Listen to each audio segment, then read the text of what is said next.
Welcome to Curtin, Malaysia, an Australian university situated in the vibrant city of Miri, home to Malaysia's century-old petroleum industry and gateway to Borneo's spectacular national parks. This is where expert teaching staff guide students to discovery in the fields of engineering, science, commerce, and the arts. At Curtin, Malaysia, you receive a global education. And the distance between the Malaysian and Perth campuses is no distance at all. You will learn in world-class facilities. Or your classroom might be the stunning natural beauty of Borneo. Here, students from over 45 countries share their culture, knowledge, and experiences. And innovation comes from multiple points of view. Beyond academic achievement, Curtin Malaysia prides itself on a culture that promotes community engagement and develops the leaders of tomorrow. This is where you have the space to study, achieve, and discover. And where colleagues become lifelong friends. Curtin Malaysia is about following your passion, achieving your potential, and gaining a degree that prepares you for the dynamic global marketplace.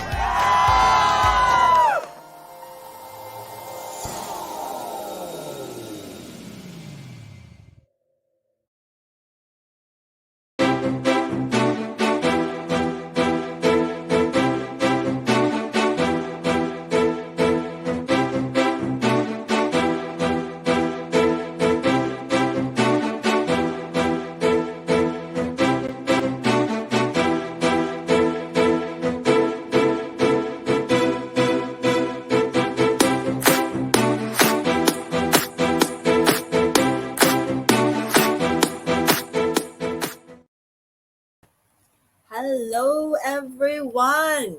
Well, good afternoon and hello, fellow Curtin graduates.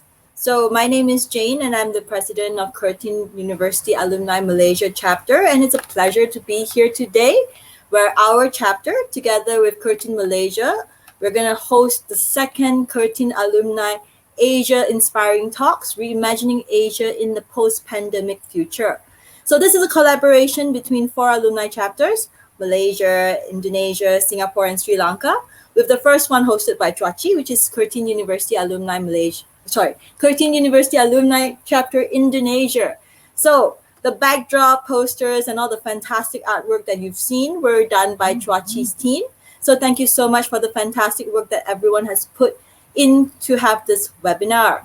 So if you don't already know, Curtin Malaysia is the largest international campus of Curtin, established in Malaysia since 1999. That's 22 years, right? 22 years. In Malaysia this year, study the same course curriculum as students in the main campus in Perth and other Curtin campuses. Our study materials, academic calendar, and exams are also identical. Same quality, but perhaps more affordable in Malaysia.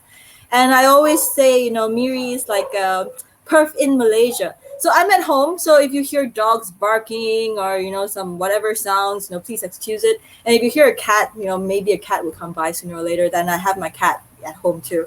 So what we can do is start in Malaysia, then transfer to study abroad later. You have the opportunity to transfer to the main Curtin campus in Perth or branch campuses in Singapore, Dubai, or Mauritius on student exchange, or transfer to complete your degree. So alternatively, you can also do what I did, which is to study 3+0 in Malaysia and then graduate in Perth.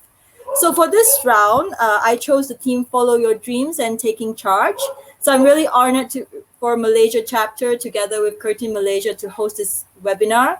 I'm also very thankful that all the 4 speakers were able to entertain my request to curate their talk to inspire others to take charge of themselves and whatever we can control during these COVID times.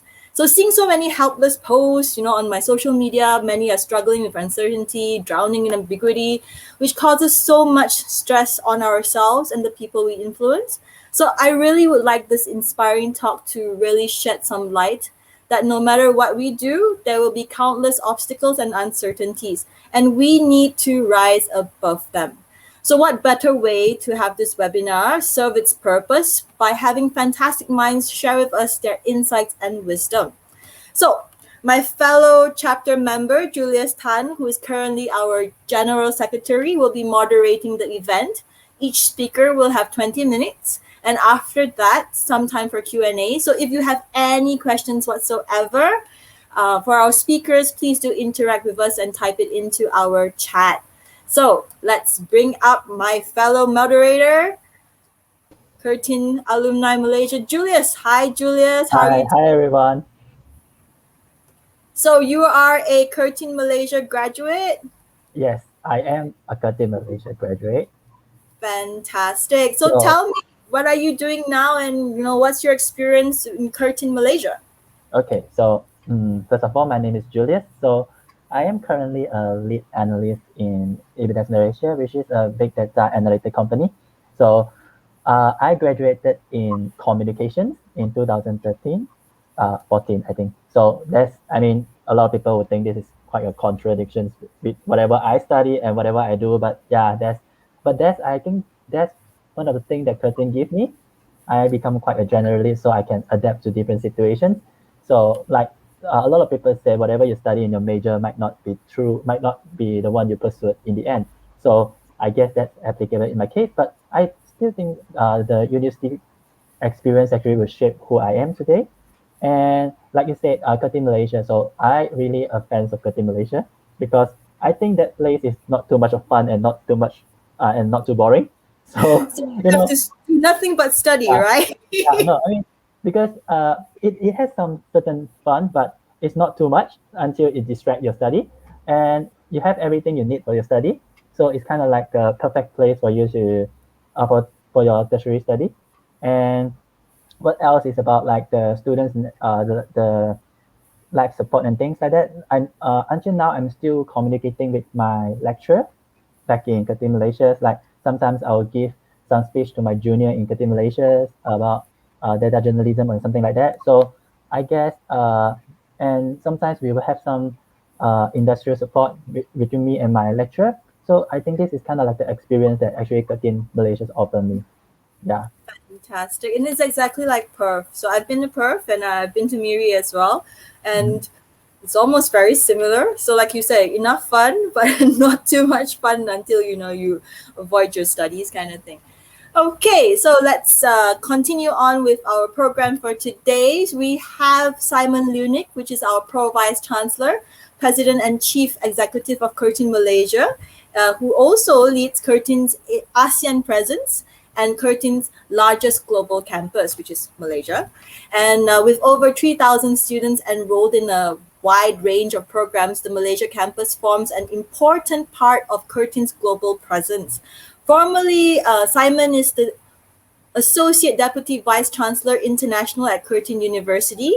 Simon coordinated the university-wide global initiatives in strategic policy, international recruitment and conversion, international partnerships and alliances, and transnational education for Curtin globally. So Simon was very kind to actually do us a video. So let's hear from him. Hello everyone. I'm really sorry I couldn't be with you today, so I've taped this a couple of days before. First of all, congratulations to you all for being involved in this Asia Inspiring Talks session. We're proud that Malaysia, or more specifically the Curtin University Alumni Malaysia chapter and Curtin Malaysia, are hosting this round of the Curtin Alumni Asia Inspiring Talks after a very successful inaugural round hosted by Cuaci, the Indonesian chapter, back in March. As we continue with more rounds in the future, hosted by other chapters, we can look forward to a very strong synergy amongst our alumni chapters in the region. And this has been one of my strong aims as Dean of ASEAN. This, of course, is in addition to other events and hopefully face-to-face events after the pandemic and hopefully in not the too distant future. We need more events like this to bring together our very wide and diverse alumni network in the Indo-Pacific region, to learn and appreciate what our alumni are achieving, wherever they may be, and more importantly, ensure that they stay connected with Curtin University. Our alumni are extremely valuable to Curtin. They are an intrinsic part of our community. The continuing theme today, Reimagining Asia in the post-pandemic future, is apt, as we are still deeply in the grasp of COVID-19. But as always, we look ever forward to a better tomorrow, and with so many high achievers amongst our alumni, we have much to contribute to the world post the pandemic. It's good to know that we have some very distinguished speakers from Malaysia, Kid Chan, Indonesia, Harry, my friend Harry, Singapore, Paul Tam and Paul, good to see you here today, and Sri Lanka, Budima Subasingangsi today. And we have a large audience of alumni right across the region who are following this event live. Special thanks to Jane Tay and her team, and of course my marketing and communications team of Nick, Arthur, Catherine and Melissa, who always do such a fantastic job. Jane is a real driving force, and along with Dean, I've taken the Malaysian chapter so far, and I thank them for that. There has been fantastic collaboration and support between Jane and our team on Curtin Malaysia campus, and I hope that this just keeps growing over the years. Thanks also to the strong support of our alumni team in Perth, Caroline, Zoe and the others in the Alumni and Community Relations team. They are doing a lot and working with a lot of the chapters, and I'm sure you'll see that this is the product of their work. It's good to see that the Curtin Global Initiative is going strong and extended to alumni chapters as well. In fact, alumni becoming one of the very most important pillars of the One Curtin Global Initiative. I wish you all the best today, every success. Thank you. Wow. Thank you so much, Simon. So who's next? Next, we have Zoe Law. She's the Alumni and Community Relationship Coordinator at Perth Stanley Campus in Western Australia. So she managed the portfolio of Faculty of Health Science, Business and Law and Humanity, and also support the Curtin Malaysia Alumni Chapter. So she has been with the alumni team for 2 years, and her current role now is within the University Advancement Team at Curtin University. So she will give us a little bit update about what is happening. So welcome, Zoe. Hi, Zoe. Hello, everyone. Thank you so much, Julius and Jane. Thank you so much for having me today. It's so wonderful to be on board. As Julius mentioned, I'm one of the Alumni Community Relations coordinators here in Perth in the University Advancement Team, and manage a few different faculties. And I've had the pleasure of working with the Curtin Alumni Malaysia chapter, and had some contact with a few of the other international chapters, which has been wonderful. It's so wonderful to see everyone here based all over the world. I'm here in Perth on Whadjuk Noongar country, and I'd like to do acknowledgement to country. So I'd like to acknowledge the traditional owners of the land on which I'm here today, and welcome you through Zoom online, and pay my respects to elders past, present and emerging. We're very grateful to teach, learn and build our communities here in Perth, and across the world, with everyone tuning here online today, which is wonderful. To echo Simon's comments, it's so fantastic to see our international chapters collaborating together for the second Curtin Alumni Asia Inspiring Talks, and some really wonderful synergies happening, and just goes to show that the fantastic work our chapters are doing is coming to fruition. And I'm very excited to hear from all the speakers today. So congratulations to Jane and Harry for bringing together all of our chapters on another great collaboration. So really wonderful job there. So at Curtin Perth, we've had a few things happening. So our new Vice-Chancellor, we've welcomed in April. So Professor Harleen Hayne started in April this year with us, and she's already doing some really great things for the university. So she's originally from the United States, and Harleen's worked as the Vice-Chancellor for University Otago in New Zealand, and also in various roles in academia and stuff like that, higher education. So Harleen's vision, she was really excited to develop, the highest standard of global education and really maximise that student experience for all of our students here on campus and also abroad as well. So at all of our international campuses, to helping make it a really vibrant student experience for people. and to also foster and help research to tackle those big issues facing our region in Australia and also across the world. As Simon mentioned, all the issues we're still having with COVID and learning to adapt and those sorts of things. So, just developing that over the next few years. We're really excited to see her help with more good things to come here at Curtin. So there's also been a lot happening in the university advancement team in Perth. So I'll give you a few little updates about that. So our new Curtin Friends website has recently launched. I think just I mentioned it at the last Alumni Asia Talks, which has been really fantastic. The team have been working very hard on that, which is great. So we've got a whole lot of new graduate stories and donor stories and brand new layouts and how you can support Curtin in lots of different ways. So feel free to go and have a look at our new website, which is great. So that's at alumniandgive.curtin.edu.au. And we've also updated our chapter handbook, which is a big project that I was working on to help our domestic and international chapters and really working to support them in the best way possible and to help them, be really self-sufficient. As we know, a lot of our international chapters are doing great things on their own and, we're able to support here in Perth from our end as well.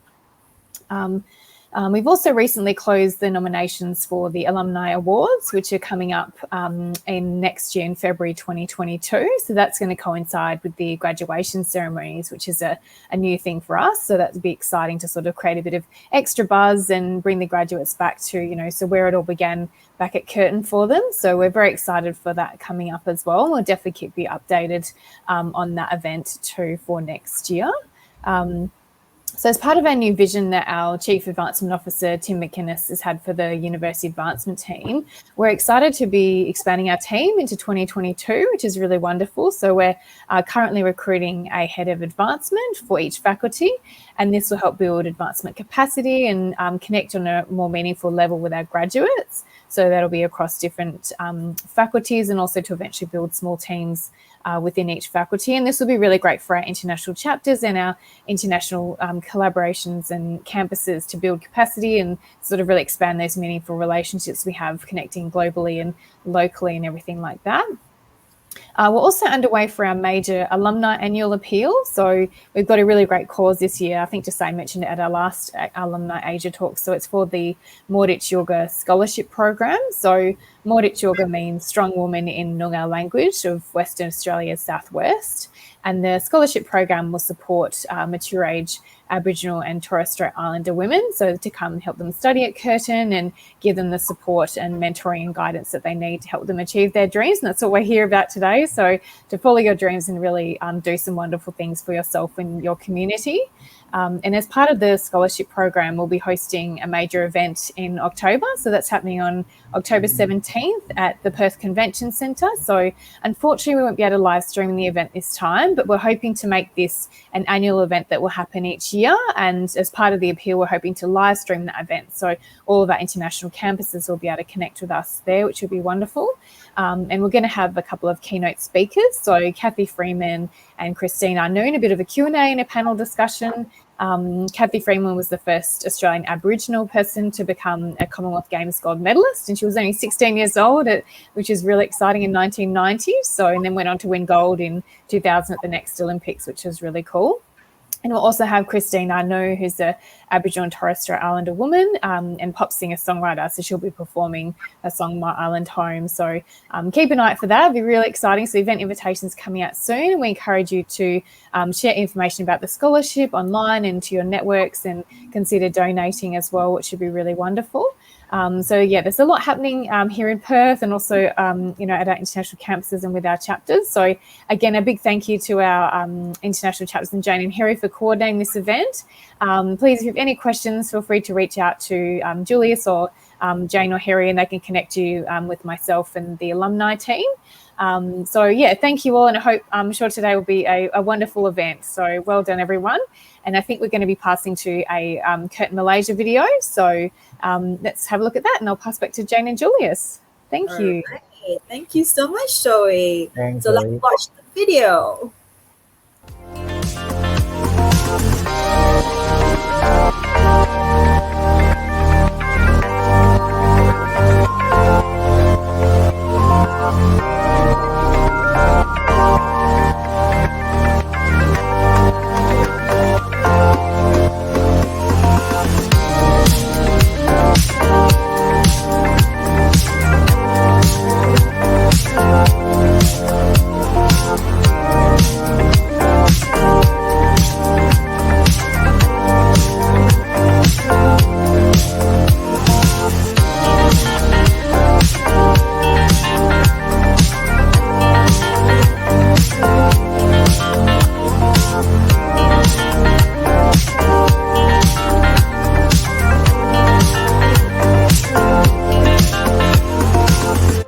you're ready for change, we're ready for you. Join us. Change is here.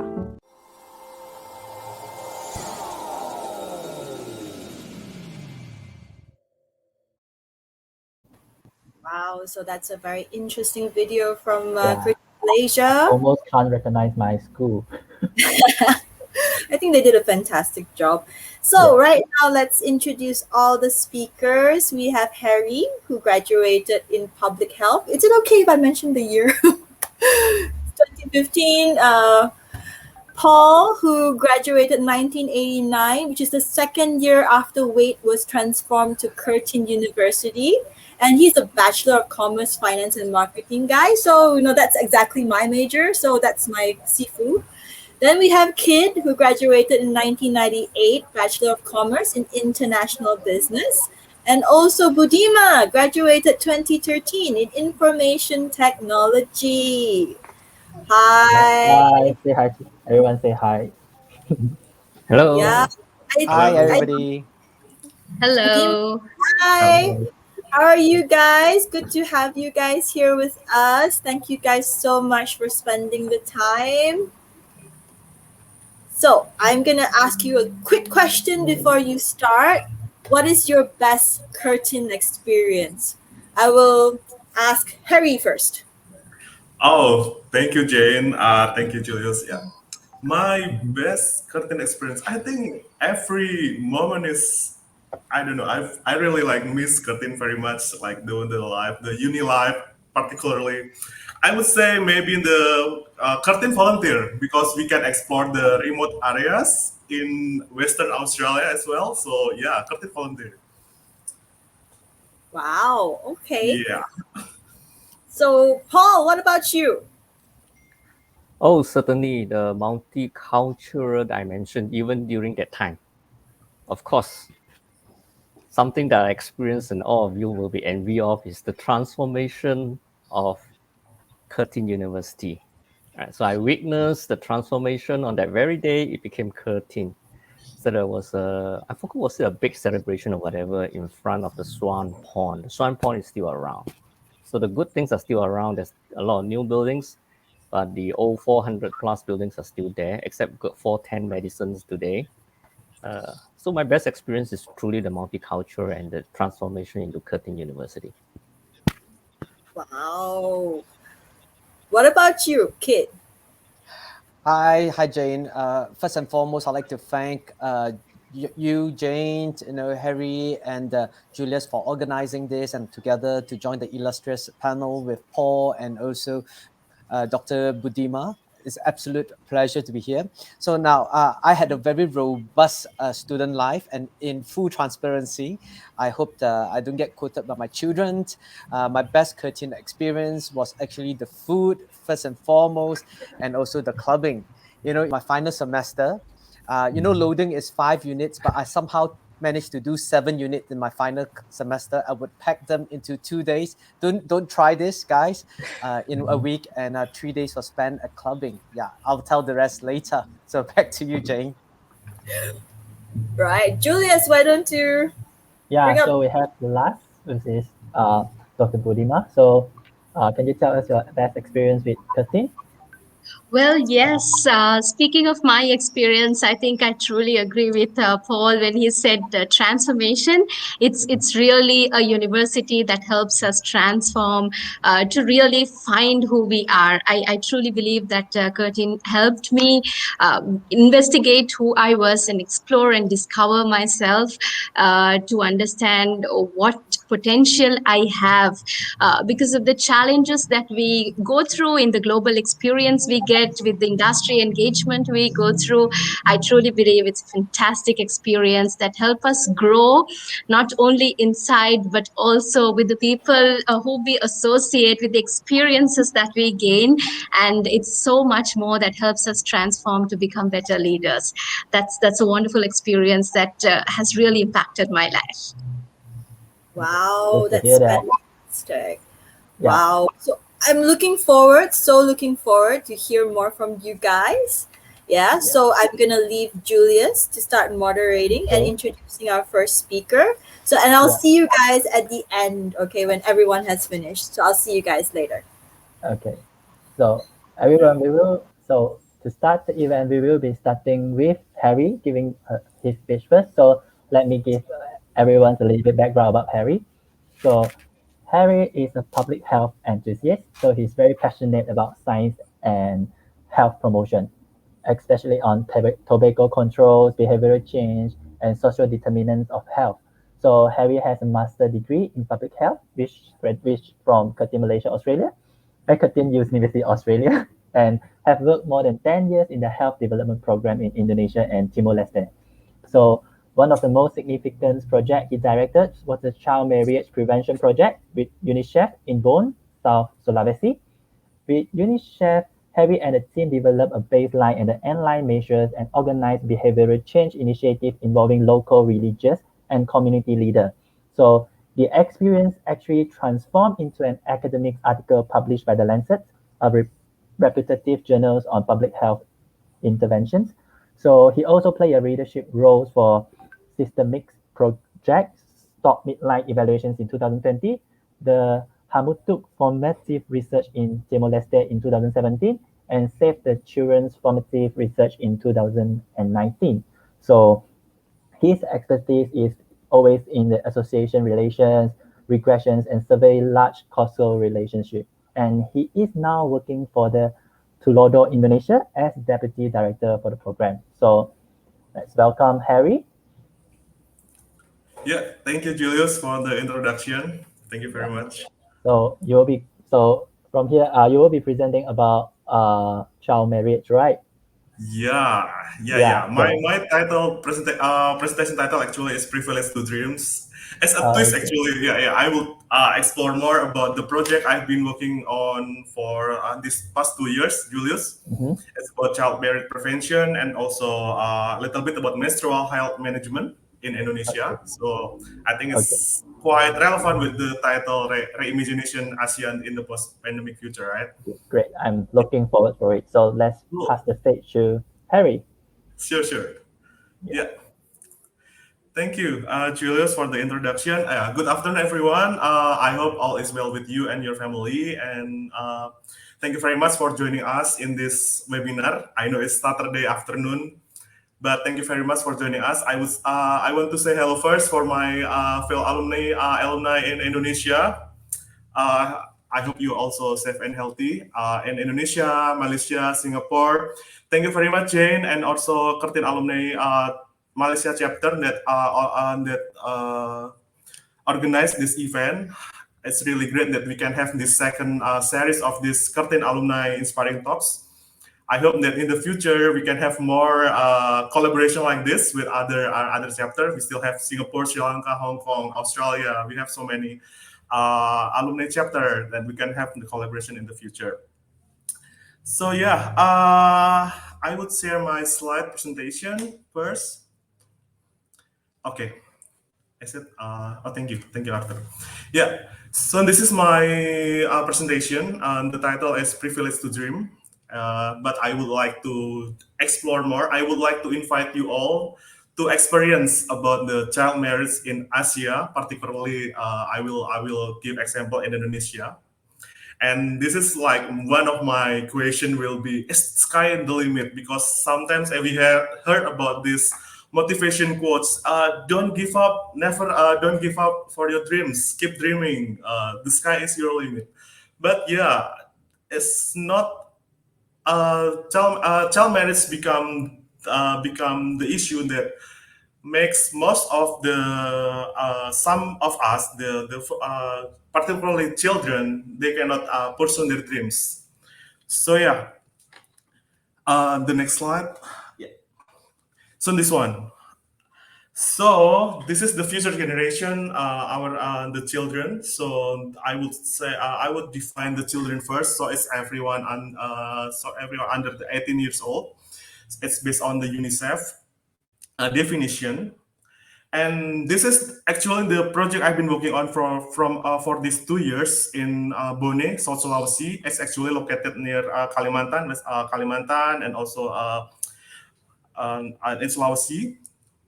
And one of the problem that we have in Indonesia, I think it's not only Indonesia, because we also did the study, we compare with other countries as well, that child marriage remains a social issue in Indonesia.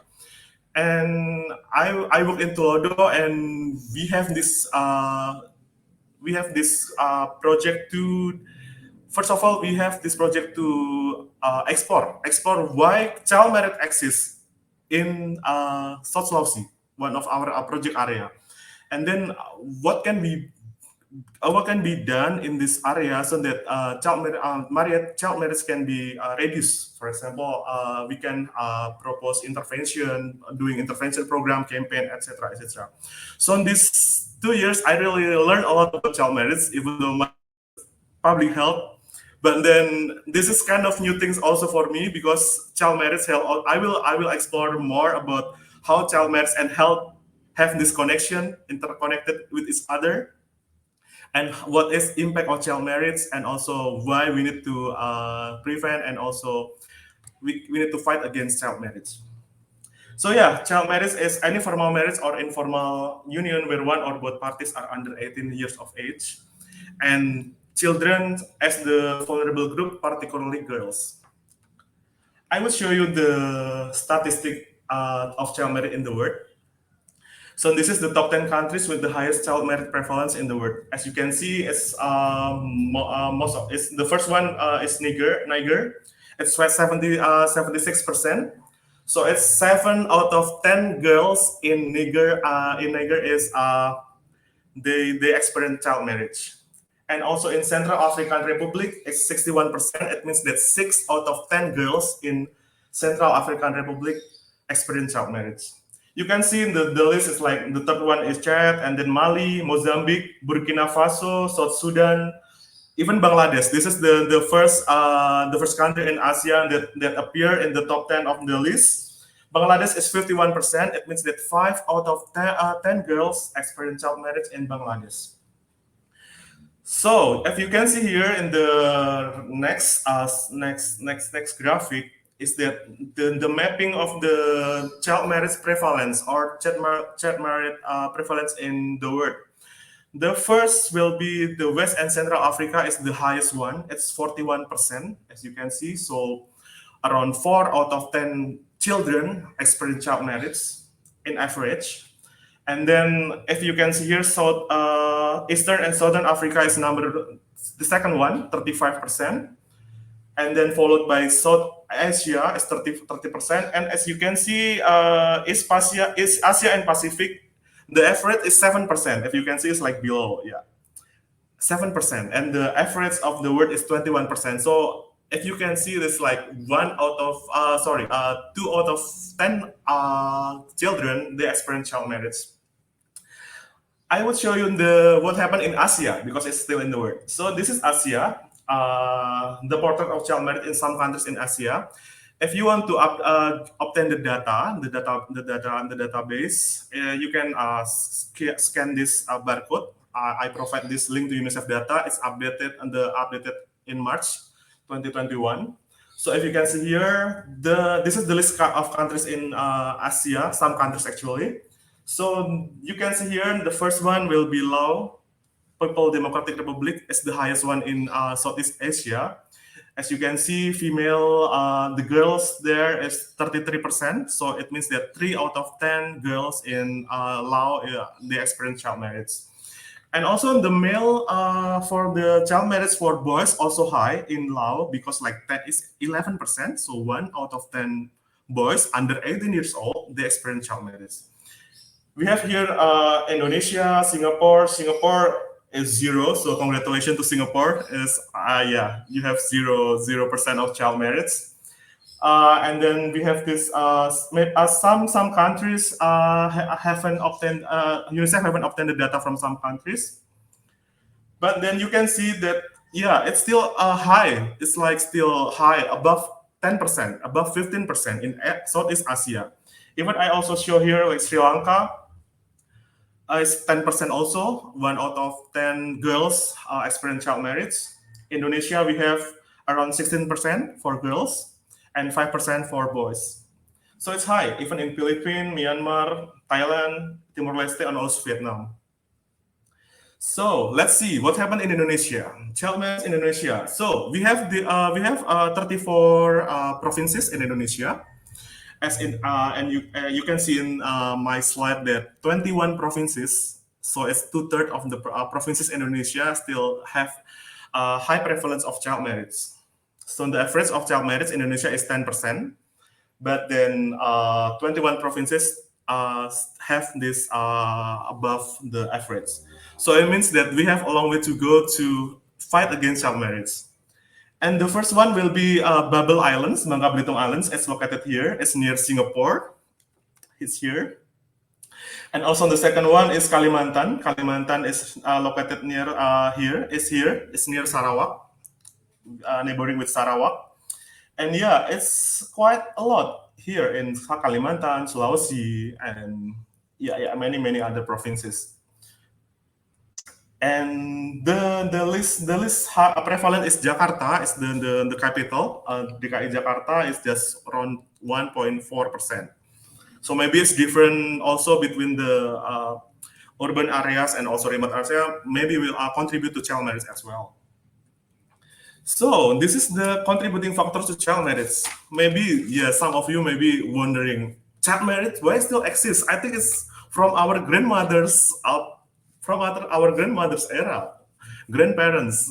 Even my mother, maybe our mother, they don't experience child marriage. Yeah, that's true. But actually, it still happen in our countries as well. That many people, like many children, they are having risk to be married in early age. And the contributing factors is quite many.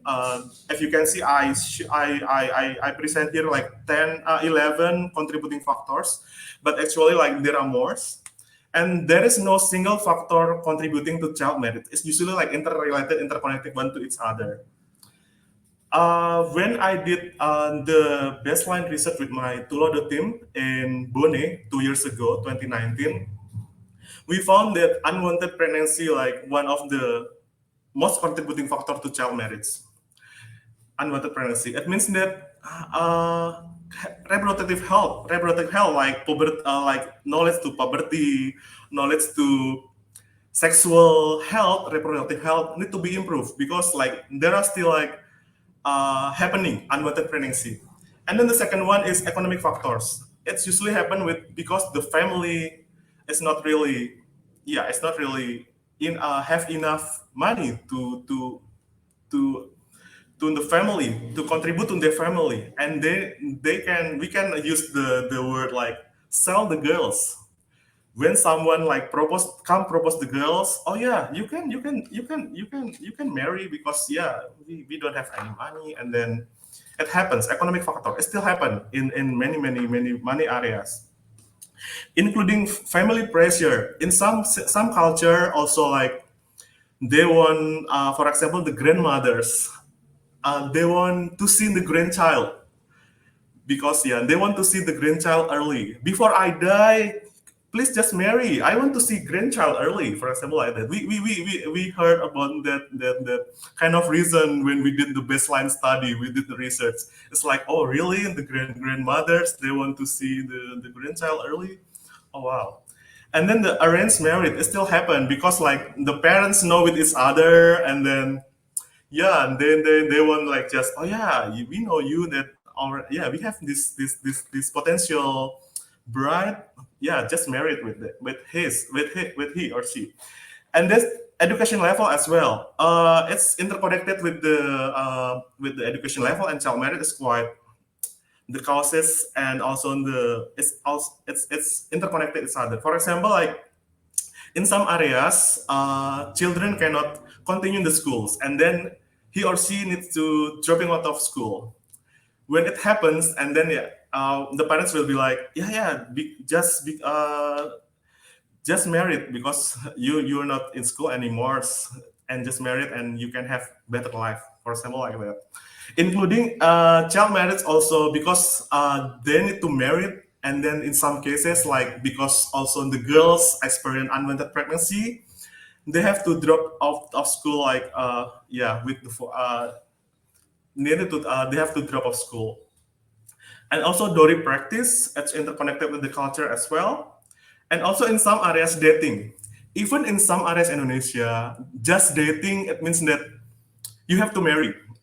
In some areas, in some culture in Indonesia, just dating. For example, if I and a girl like just dating, and then my parents know about my relationship, in some areas they will just, you need to marry, you have to marry, because if no, I will be embarrassed if people knows that you are dating, something like that. So it happens a lot in some areas, including our area, our intervention area. I will let you know about it. I will tell you more about this, including the culture or tradition. For example, Siri. Siri is local language in Sulawesi. Is for the embarrassed. We feel embarrassed for because someone doing something that not appropriately culture, for example.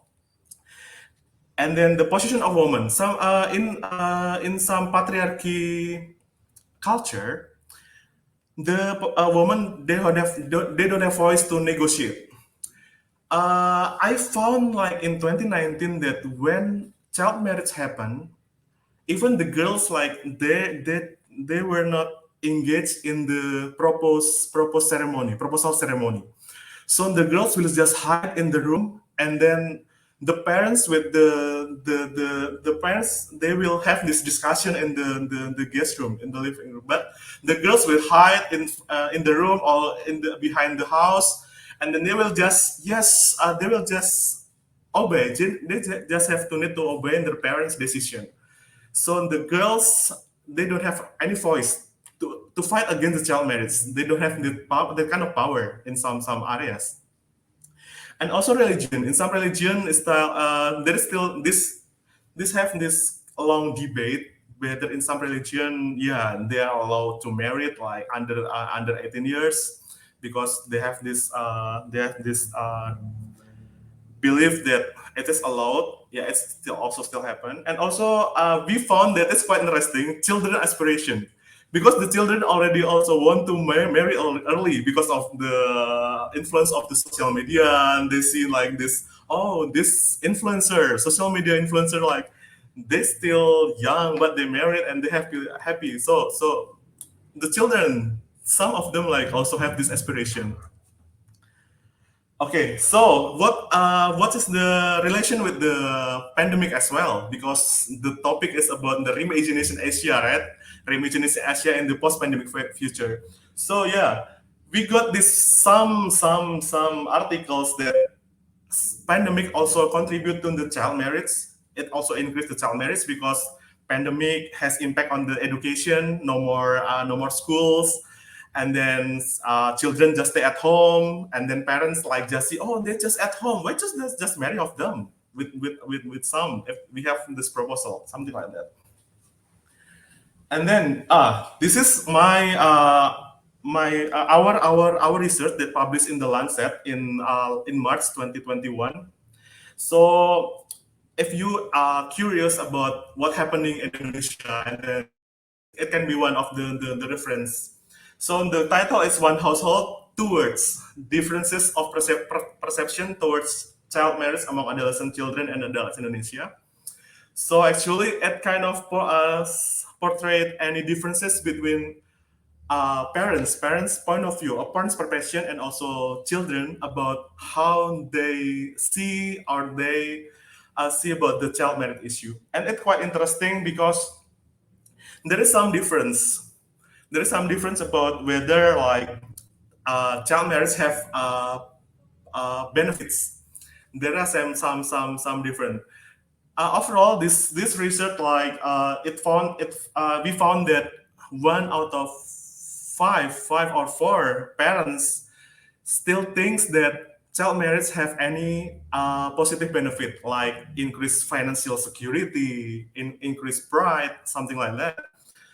And also some of the adolescents, children, they also think that when they have experience the menstruation for the first time, it also sign that they can be married, something like that. So this kind of perception that we need still to work on. Like, it is not like that. If you get your first menstruation, it doesn't mean that you're ready to marry. It's still like a long way.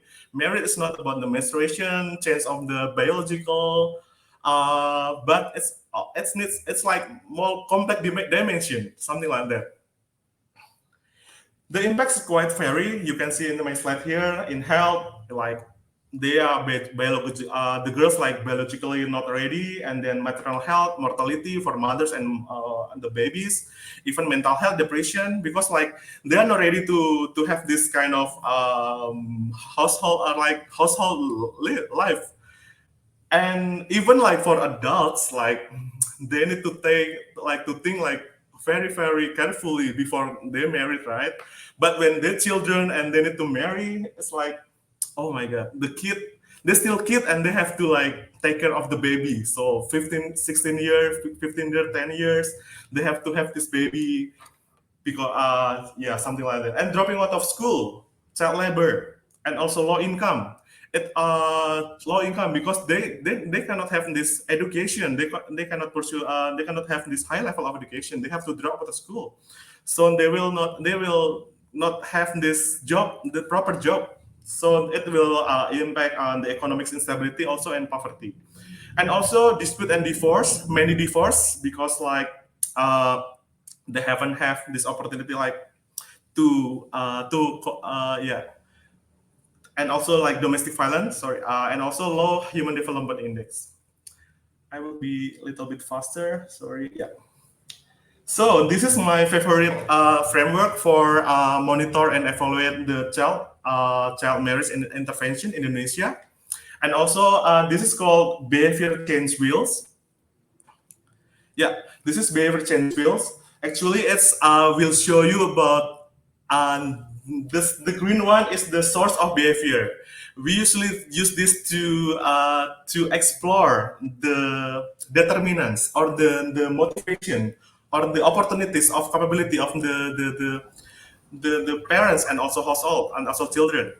And also we have the red one is a type of intervention that we can be done to prevent and also to end child marriage.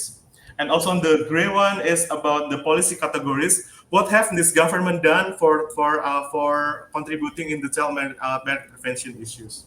So this is an example from Indonesia. So what have we done? Actually, Indonesia have this regulation. We have this national strategy to prevent child marriage from Bappenas, and also we have this law. We have revised the law actually in 2019. So previously, like girls allowed to marry when they reach 16 years of age, but then in 2019, the girls, the women they can marry if they reach age 19 years old. Even the same for men. We also have this call center for children. If they have this problem, they can call this call center. Also in Indonesia, they have several campaign. We have this Jo Kawin Bocah in East Java, for example, as community mobilization and campaigns for preventing child marriage, and also some for improving menstrual health management. And this is one from Tulodo. Julius, I hope I still have time. Yeah, if you want to make it faster. Oh, sure. Okay. I will. Yeah. Thank you. Yeah. This one, and the third one here is what we did with UNICEF and Tulodo, and also in Bone government in South Sulawesi. It's under the Gerakan Berani program. So we conducted quite a lot of intervention on the community.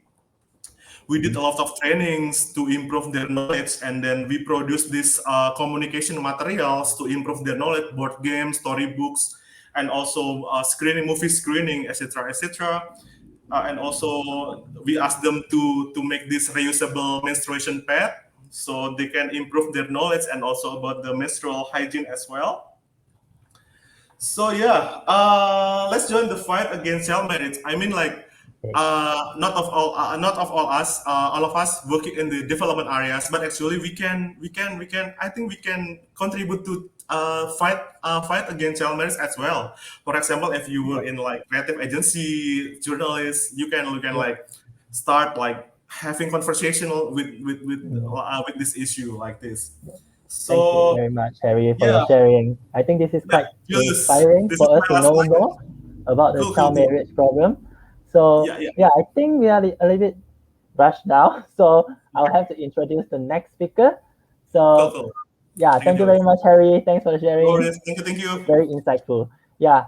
So next in line for us is Paul Tam. So he is a Curtin graduate in 1989. So I guess it's really a senior of us. So he has more than hi Paul. Hello. Hi. Hi, Yeah. everyone. So he has more than 30 years experience in IT industry, holding various senior positions from sales to marketing, consumer service, business management to partnership management with leading IT multinational company. So he has extensive business management in Asia Pacific, include Japan, Australia, and People Republic of China, working in large US multinational companies such as HP, Compaq, Digital Computer Corporate, Sun Microsystem, and Oracles. So Paul is a commercially focused and seasonal professionals in developing business and managing partnership for large multinational companies with extensive knowledge in IT and education sectors. So Paul, would you mind share with us what are you going to talk about? What are you going to share with us today? Yeah, I thought the topic that is really good and relevant is really how we emerge stronger in the new normal. I Okay. mean, every day we see bleak news coming out, right? Mm-hmm. Guess how many of people in the world are affected by COVID-19? Yep. It's close to 200 million today. How Yeah. many has lost their life? More Yeah. than 4 million. Yeah. Yeah. So So, we are yeah, we looking shouldn't be forward for your brooding about it. presentation.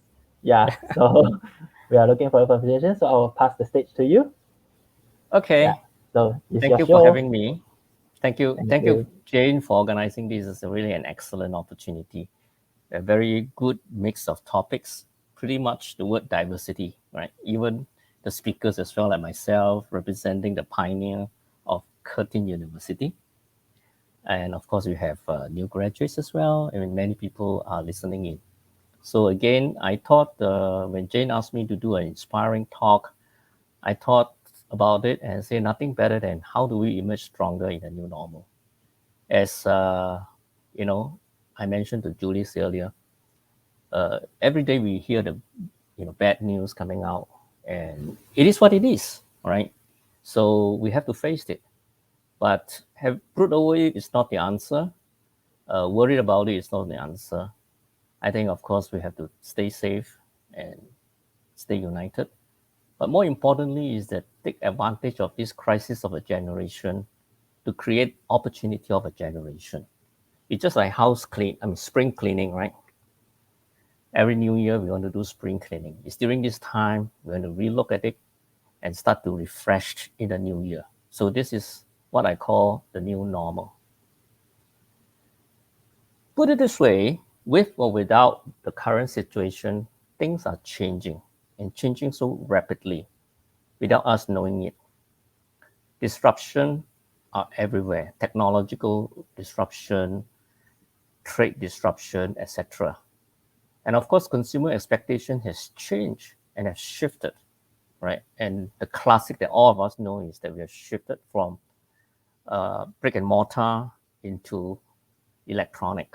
So, electronic shopping is the name of the game. So it is happening.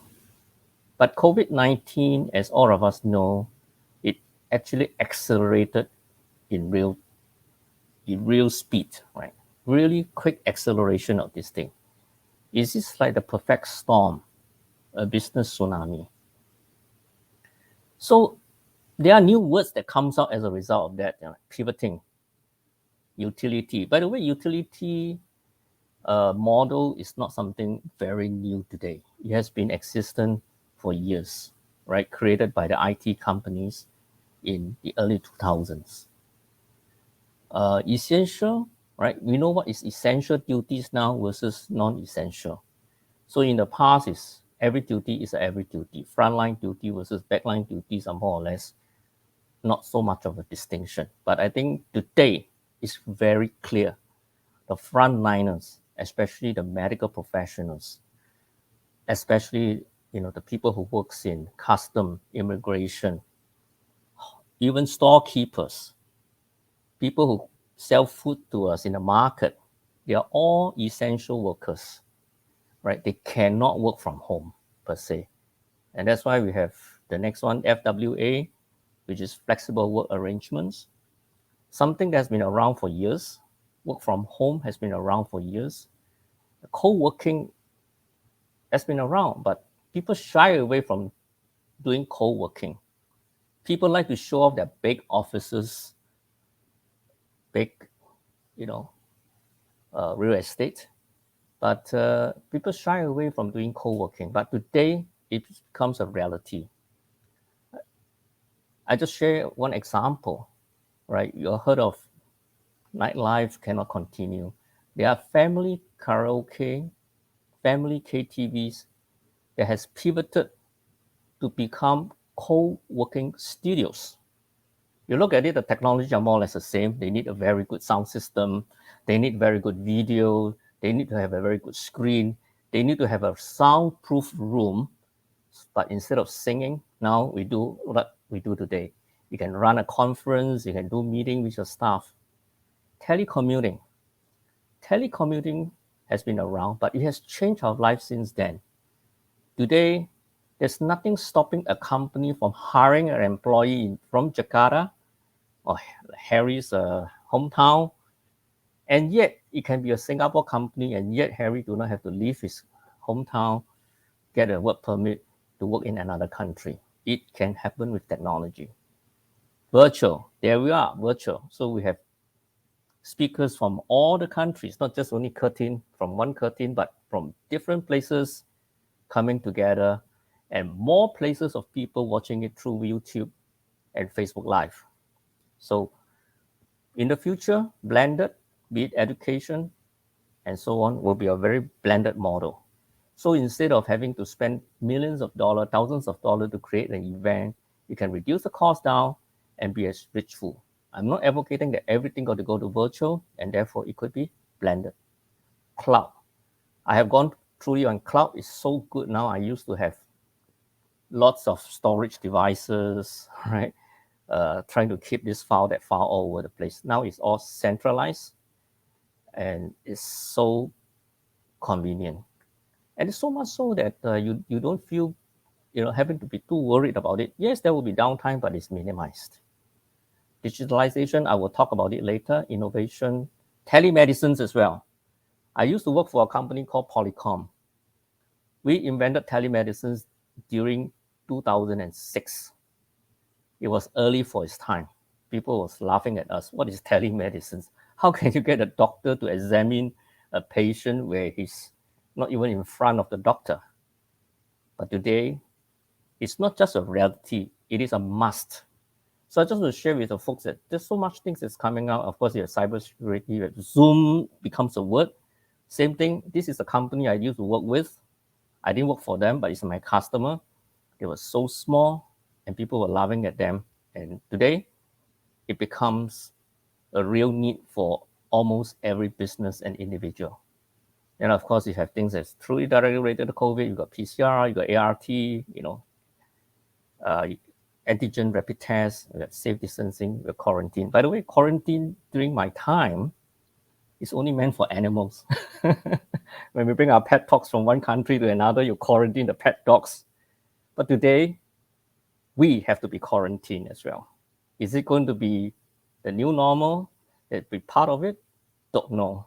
Remains to be seen. So, how do we navigate our way to success to the new normal? Right? As I mentioned earlier, crisis of a generation presents opportunity of a generation. So I would encourage folks listening in, be it you're working for people, you're executive management, you're a manager, or you're your own business person, think about it. I just want to just give this inspiring talk for us to think laterally that there's so much that we can do in a downtime like this. I think we all study in Curtin, for those who study in business, right? Business development. We used to what we call downtime to do business development. We stop doing business and we go into a 1-week retreat and start to brainstorm what you're going to do in the next, in the next era. But now I think it's a good time to really plan, a lot of things for the next era. Things that we can never think of can be done. As I alluded, a lot of examples are happening, right? KTV is transforming to become what they call solid telecommuting offices. I have seen in shopping centers, they actually take away some of the kids playing places and convert into what we call fully automated studios. It's a little studio where it's fully automated. People just go and book it, pay the credit card or the QR code, and then they can use the place finished, pack their bags, and just go away. Contactless in that sense, truly. And yet, they are contacted with all the people that they want to contact. So remember, especially for me in my era, business as usual is pretty good enough, right? BAU used to be called BAU. We used to have a business unit called BAU, business as usual. Very important at that time. Say business as usual is always good. Don't rock the boat when you don't have to. No more. You have to rock the boat. Change is happening at an unprecedented rate. COVID has driven it more. We have to change because we have to respond to what COVID has done to all of us. Think of COVID really like the World War. Nobody is safe. No country is spared, regardless of a big country or a small dot like Singapore, regardless of a rich country, whether you're a G7, G20 country, or a developing country or a third world country. It is all affected. Everyone, no one is spared. So on the sideline, technological changes are happening at exponential rate. People have no choice nowadays. Look at e-commerce. For the last 5-6 years, it has been growing at a very slow rate, but it has been an exponential rate. Innovation itself is really very accelerated. Everything can now be connected. So I just want to share how do we get ready. I will just share in two aspects of it. The soft part and the physical part, psychology and physical. I think why I say that is because in a pandemic like this, in a crisis like this, be it in the future, other smaller crises, the emotion is something that is affecting us. And if you know how to manage it, EI is a culture that has already been with a lot of corporations. It's part of making changes. It's part of connecting with people, management and staff, management to management. But I think even more important today that it is meant for everyone. You look at it, in the current crisis, sad to say, the suicide rate has gone up. I'm not as statistical as Harry, sorry, because I didn't do enough statistical research. I want to just give a soft approach. I don't have statistics. But if you look through the news today, the suicidal rate in a lot of places has gone up. People relate it more to, it's because of the economic crisis and things like that. I would say 50% is attributed. The other 50% is really the emotion. The nobody helping them. They don't hear something comforting, and therefore, it becomes, why are they having more problems between people, right? In the current situation, we work with the people that we don't usually work with, and that is our other half, our husband or our wife, the children. We're all at home working together in one small space. Some are luckier, they have big space. And like Jane say, they have the dog bark, so also working with the dog. So, we don't work with the normal people that we work with like in the past. Then the people who want to work with you don't get to see you. That's your bosses, your colleague. So therefore, that what we call that the split can create a fair bit of misunderstanding sometimes, and therefore if you know how to handle it, and after today, just be more aware of words that you can use. For example, how are you today? I'm great, I'm good, I'm bad, I'm sad. Or how are you feeling today? I feel great, I feel refreshed. So just to share with you, the two things are very different. the way we want to phrase it, the way we want to present ourselves is, one of it is a permanent thing. I am is more of identity. That means it's a very long time it lasts. Whereas I feel infers to be a moment. So for example, I'm sad, but people will use I'm sad, I feel sad pretty much 50-50. I'm angry, I feel angry 50-50. But I think after today, I hope that we can be more cautious to say, okay, if I am means I'm really angry with you. That means it will last for a long time. But I feel angry means I just feel angry for a moment because of certain thing that sparked it. I'm disappointed, I feel disappointed. People will tend to still feel more than am, right? Because the disappointment is clearly can be more of a moment of a specific time. Okay, feeling confident is the same thing. Procrastinate, people will say, I procrastinate more than I'm a procrastinator, because we all know if I'm a procrastinator, it means forever I procrastinate. I procrastinate, it means that for this particular event. So just one of the aspects of it. Now, I think emotions by itself, there's a lot of things, like, for example, I just pick out Aristotle, that 9 type of emotions: anger, friendship, fear, shame, kindness, pity, indignation, envy, love. Then we have Charles Darwin, we have 30 types. Even blushing is some sort of emotion, as Charles Darwin research shows. And then you have also Robert Furtick also have 8 different types of emotions. So emotional intelligence is really, in a nutshell, the ability to relate, acquire, and apply a person's emotions.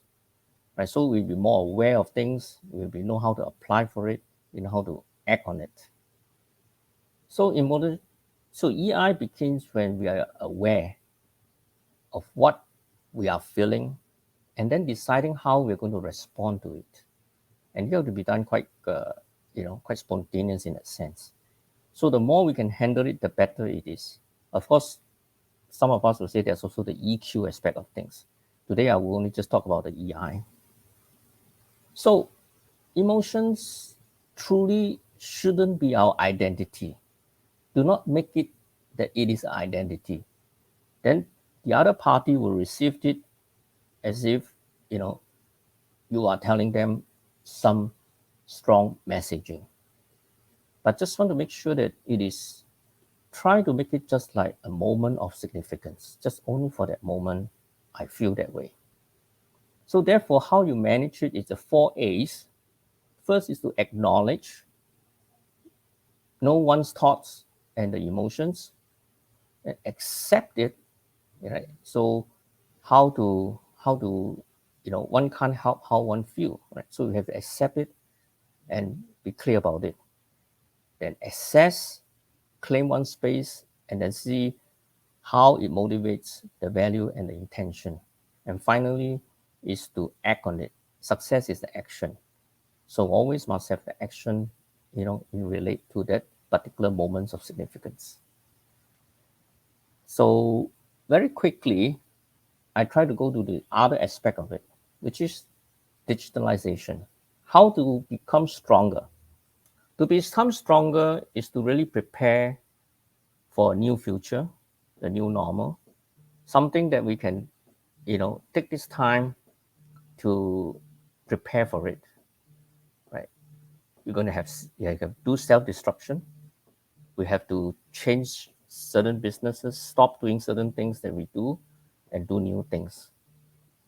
Be there to take some quantum leaps. Always challenge ourselves. We will say, oh, this cannot be done, that can't be done, right? So a lot of things we have to really, really start to challenge ourselves. Why not? It's possible. So we challenge existing paradigms, take some bold risks, right? You have to take a bold risk and say, let me try, right? So for example, most of my staff don't work in my office anymore. They don't even work in Singapore, right? In Singapore, it gets a lot tougher now, especially in the current pandemic, in terms of getting a work pass, all right? I send them back home. Of course, negatively is I kick them out, but positively is that I bring them back to their families. They are reunited with their families. They still hold their job. They still get the same thing done. And since one is doing the the what business, it is really truly the fact that we also can be closer to the customers if we are doing international business as well. So sometimes instead of traveling in the past, right, to different countries and locations, you can have the staff in locale, understand the local culture, and be able to work together. So that's one approach of it. Hi, Paul. So finally is to accept failures. So how to do it is really, this is a chart. Okay, you could spend some time to go through it, but I generally run through the 4 different zones, from comfort zone to fear zone, learning zone, and the growth zone. So in terms of all these things, one have to look at comfort zone is always, I don't want to change, low risk, no reward. Normally people will tend not to talk about low reward, no risk, sure okay one, sure can work one, safe and sound. The fear zone is the next one. You get out of the comfort zone is something that you don't know, and you're affected by others' opinions. People outside the circle will tell you all kinds of opinion about themselves. It is just an opinion, right? Then you go to the learning zone. Then that's where you start to attend more training, development, right? You extend the comfort zone. You get new skills. Start to understand more before you know whether it can or cannot be done. And finally, into the growth zone. So this is what I suggest that we can do. I just give a couple of examples of what technology can change in the supply chain technology. It is real. The new normal is actually here. Automated logistic park with automated. Paul? Yeah, hi. Paul.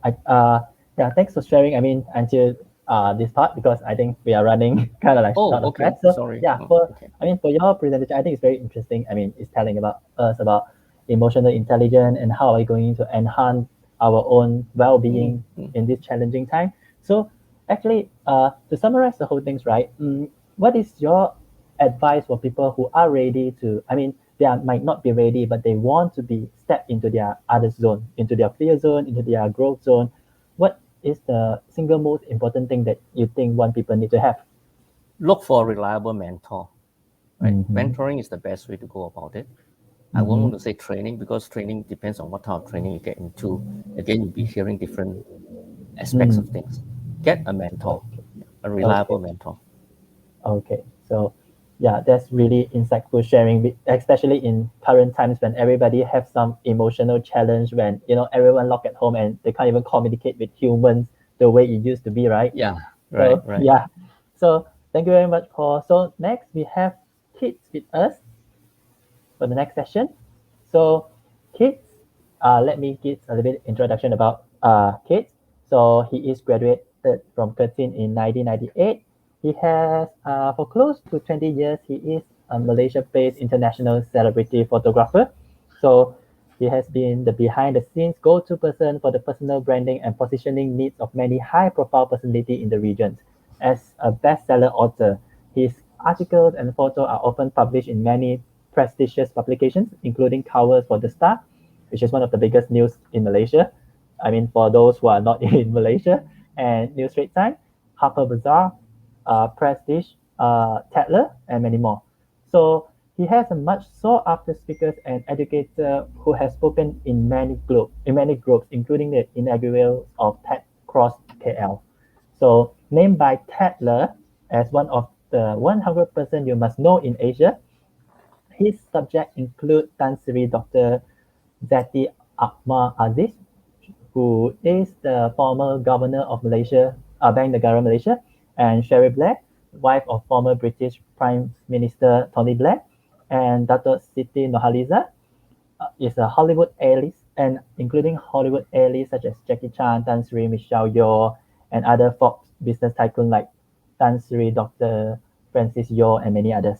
So he also worked with a lot of leading corporates such as Pfizer, which is some corporate we're very familiar now, and Lee Cordon Bleu, if I pronounce it correctly, this is a French, and CNBC, Mercedes-Benz, and others. So he also named by Malaysia Business as 30 successful under 40 self-made Malaysians. So welcome Kit with us. Thank you so much, Julius, for the kind introduction. So are we ready to go? Okay, so yeah, I'll pass the session to you. Thank you so much. Wow, I just want to come back to what an amazing two speakers that have presided, what a tough act to follow.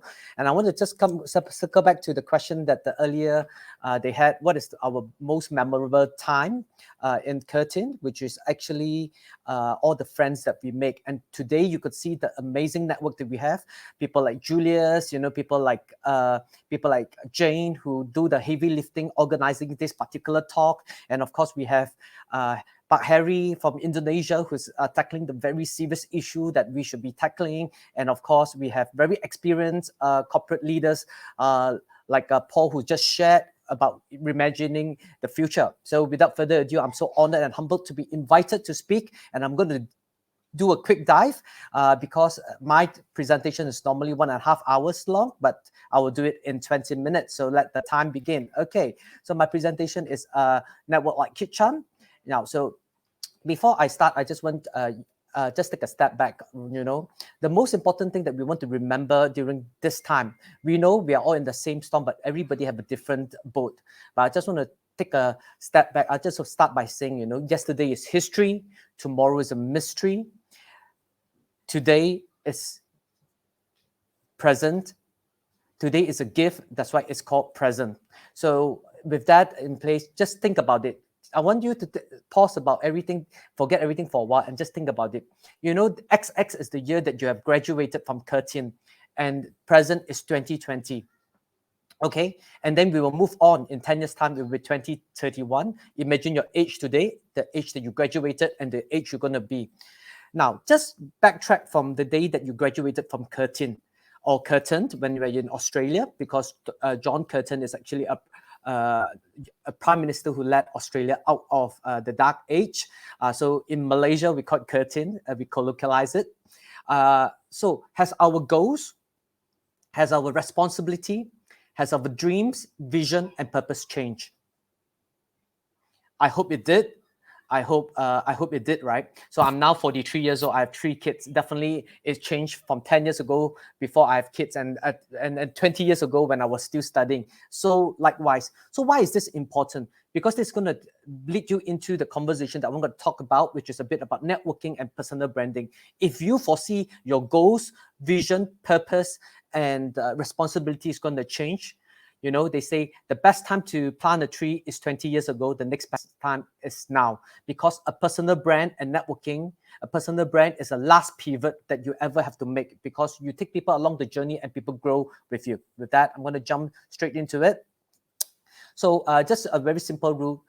Be open-minded. Imagine you're just jumping out of this plane. Do you want your parachute to open? Yeah, that's why, of course, you do, right? So they say a mind is like a parachute. It only works when it's open. Don't take everything. You don't have to trust this for the rest of life. But the next 15 minutes or so, just humor me and just take it all in. Just like you pick for buffet, you try everything, but you might not like it. But you take what you like and you drop what you do. Number 2 is participate, because normally I took to live audience. They are in hundreds and thousands. I get a lot of energy, but today I can't see all of you. So do give me feedback. Do fire the chat if you. Because these are like the feedback for speakers like myself, and then you give me more energy to serve you guys. Number 3 is take action. People think information and knowledge is everything. Well, there's an information action fallacy. Information for one, understanding it is second, taking action is 3, taking action consistently is 4. And that's why a lot of people, although they have the same information, they're very different results. So I urge you to take action and test it out. If it works for you, it works for you. Without further ado, I'll just jump straight. So first thing first, I'm not a big shot, but it's small shots that keep shooting. I love showing this picture because why? Because this was when I was 30 years old, and I just want to like to reminded that if all the things like we are not careful with all the little habits, we can turn out very bad. At that time, I had pre-diabetic, I have blurred vision, I was peeing blood, I have a lot of change a lot of problems and with my health, but with just more adjustment and changes, and I'm in the best of health today. In fact, I think I'm fitter now than I was in 20s. So the thing is, like, you know, we are yet the best version of ourselves. So I'm not a big shot, but a small shots that keep shooting. With that, just want to just now, Julius already introduced myself. I'm an international portrait photographer. I'm also founder of a community called V3 Circle. If on an app called Clubhouse, I'm very active there. So primarily, we have worked with a lot of Forbes-listed billionaire across Asia, Hollywood A-listers like Jackie Chan, Michelle Yeoh, Jimmy Choo. And if you're in Malaysia, we have photographed the 4 living prime ministers of Malaysia. So moving on forward, these are some of the work they do. So what's networking and personal branding? So we ask, I'm not going to tell you which one is more important. So basically, a lot of people, just a bit of joke, because I come from the older generation, right? So the thing is, like, those days the joke was, we know how to work, but we do not know how to brand ourselves. But today, a lot of people know how to brand themselves. They look so good, they show up so nicely on social media, but you do not but you do not have a network, you know, to add value to. So the thing is, like, you have a personal brand and you don't have network, is what we call syok sendiri. You're just happy yourself. But if you have a big network, everybody knows you, but you do not have a personal brand that people could trust, that's even worse, because no one wants to deal with you. No one wants to be associated with you. Do you know some famous people that no one want to be associated to? Yeah, of course. Okay, so when I was young, so people ask me which one is more important. So when I was young, I had a very clear view of things of life, of moral. You know, there's black and white. But as I got older, right, I realized it's not black or white. A whole shade of gray. So people ask me, is personal branding more important than networking? Well, actually, it's both. Yeah. So with that, I'm not going to tell you. So personal branding is like one view. Networking is like another view. You cannot bicycle. You cannot cycle with just one view, right? Very, very hard. So I'm not going to tell you why these are so important. You're going to tell me if this is important. I'm going to show you a series of statements very quickly. If it's important for you, you just press the corresponding number, and then we will go on and we'll share what are some of the things that you could do. Okay. So the first statement is personal branding and networking important. Now, personal branding can help widen circle of acquaintances. If it's important for you, please type 1. Yeah. Okay. I see some. Okay. So personal branding and networking can lead to job or business opportunity. Who think that's important? If yes, please type 2. Okay. Thank you. Thank you. Personal branding can increase knowledge and insider news and trends. Who want to be left behind? No one, right? Thank you for your 3. Yep. Thank you. Next, we will go on. Personal branding can develop with relationship with people and companies that we may do business with in the future. Is that important? Of course, it's important. Future employer, future employee, you know, future big client. And today, the world is really just like what Paul said. It's a shrinking world. Yeah. So I can't imagine. Actually, on parallel to speaking on this conference, I'm actually running another room as well. Collectively, in that room, there's 17 countries that are connected. Yeah, we're on a forum. We're on a platform called Clubhouse. So the world is very, very small. So do stay connected. I'm very active on Clubhouse. Very active on Instagram. Yeah. So next. Personal branding is important to develop different revenue stream. Is that important? Yeah, with the technical expertise. Today, the world is your oyster. We are so connected, yeah. And if you can sell your knowledge, that's amazing. So I just in this COVID alone, I done speaking online, I've done training online, and I've done marketing online, and those are different revenue streams that are actually built. If you want more information, you can always connect with me offline. You know, we also talk about V-commerce, how we collaborate and build businesses together. So personal branding can increase your influence and authority. Is that important? If it's important, type 6. Yeah. So most people think, oh, so shady. Oh, yeah. It's like, yeah. I used to think like that. You know, it's like so proud of your own. But the thing is, like, it is only a problem if you hoard all your influence and authority to yourself. But if you give it back to the community and you add community, then you are actually doing the community and the world a better favor, because you be the best version of yourself and the world can tap on that gift. So because as iron sharpens iron, one man sharpens another, none of us is going to be better than all of us. That's why I love the Curtin community. I consistently come back to connect and share and also learn from the other amazing alumni, just like Harry and Paul. And of course, I'm looking forward to Dr. Budima sharing very, very shortly. Next, can develop self-confidence. How can personal branding and networking develop self-confidence? The thing is like, anything you do in life alone, is very lonely. Why? Alone, lonely lah. So imagine you want to build six-pack, you go to the gym, you did it alone, and you did 4 hours of running, and you did 4 hours of bodybuilding, you feel good. Next day you went again, and then the following day you wake up, oh, it's so tired. And then you look at your body, right? You thought six-pack was a good idea, then you look at your body and you say, oh, one pack also not such a bad idea. But if you have a coach that encourages you, that's supposed to happen, because your body is healing, and the community to encourage you and nurture you and to be accountable. Yeah, the word is called leverage. That will build confidence as well. It can gain support for your goals and cause. As I said, if you hoard everything for yourself, that's very, very selfish. But if you give it away, get it and give it away, that's where the best gift that you could give. So can develop long-lasting relationship. Ladies and gentlemen, do you know one thing? Your parents was once what you call it, strangers. Yeah, so friends are strangers we have yet to meet. Okay, so if you have a personal brand, people want to be friends with you and create that new word, and you can collaborate in future and maybe even build life together, right? So of course, and personal branding can multiply your talent pool. Just imagine, tell me, just type in the chat, who is your favorite Avengers? Some will be Spider-Man, some will be Iron Man, some will be I know Superman is not there, don't trick me. Some will be, Black Panther, but they are all powerful. Why do they need to come together? Because they have a cause beyond themselves. Like even all of us could be rock stars. Like, I say I like the fellowship and the friendship. If you're from Malaysia, do you know the world funniest man, Harif Iskandar, is also from Curtin? Our top content creator, Ginny Boy, is also from Curtin. Our top feng shui master, Datuk Joey Yap, was actually my classmate. And they are just in Malaysia alone. What about all the other alumni? That's why when we come together, we give to the common good. So I love Curtin. Please stay connected, okay? So this is just a bit about a story, so that I want to show, not to impress you, but just to impress upon you. I wasn't born a networker. I wasn't born a personal brander. I just want to tell you what happened. So when I was young, my father was quite well off.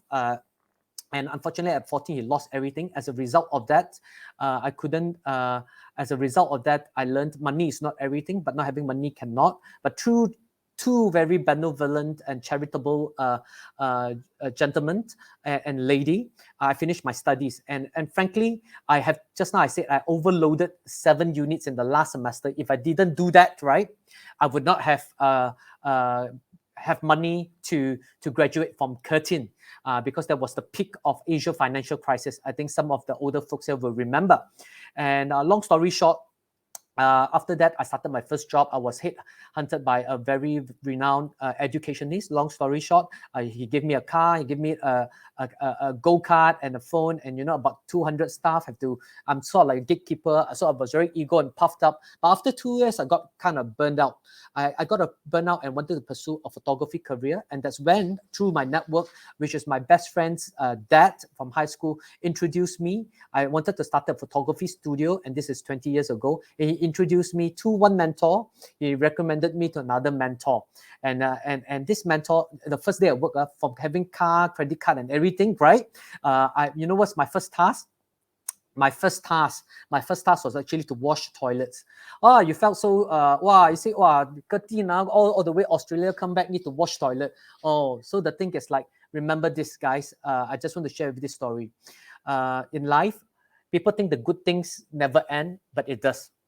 And the bad things, they also think the bad things never end, but it does. This too shall pass. Because remember, at 14, I was having a great life. The world is my oyster. Suddenly, everything changes. And when I went to wash toilet, you would have pitied me. But years later, my mentor actually told me, kid, none of my protege actually have to wash my toilet. Then I say, hey, why are you so lucky? Then he was like, never mind that. But because you were willing to do that, I was willing to teach you unreservedly.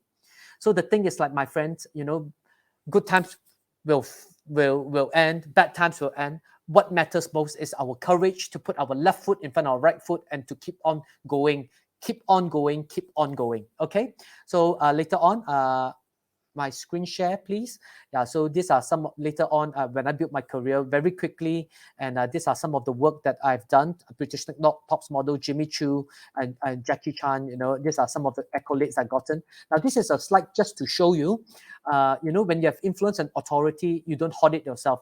And if you're from Malaysia, the gentleman next to me owns one of the biggest franchise in Malaysia in bubble tea.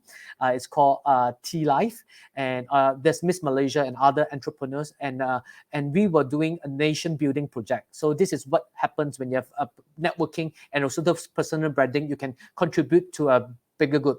So despite willing to learn and having good mentors, my business, I still struggle. I remember there was time that I had to go, because I shared my car with my mom, into the car and look through the carpet and try to accumulate RM1. Now, RM1 is like 30 Aussie cents or whatever.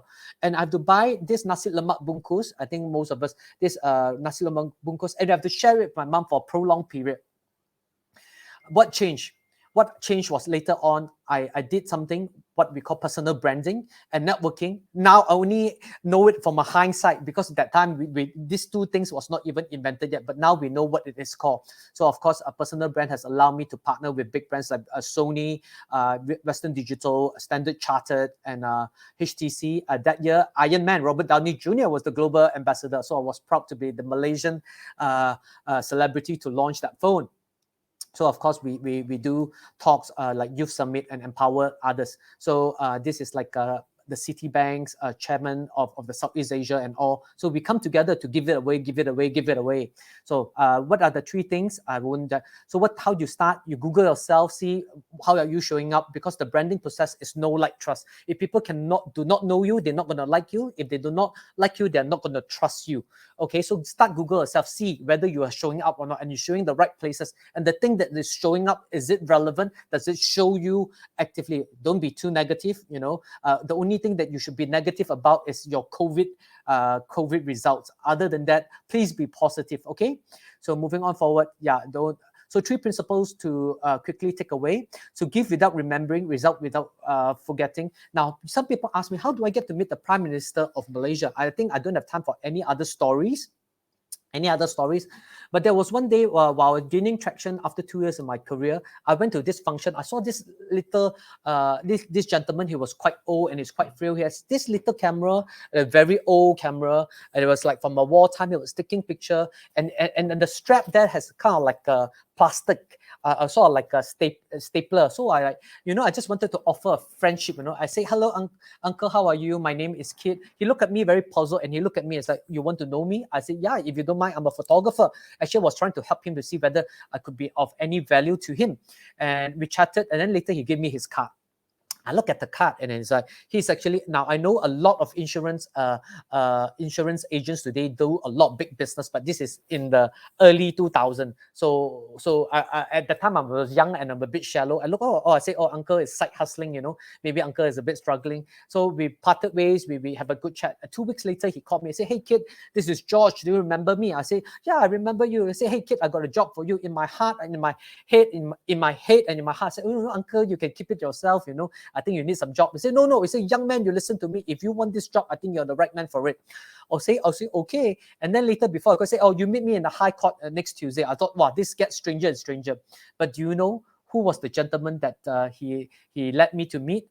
He led me to meet the Chief Justice of Malaysia. Which is very powerful, by constitution, same power as Prime Minister. And that gentleman, just now, he wasn't a struggling photographer. He wasn't struggling insurance salesman. He was a living legend and it's the first MDRT $1 million roundtable for the in Malaysia. And he was just adding value to his clients.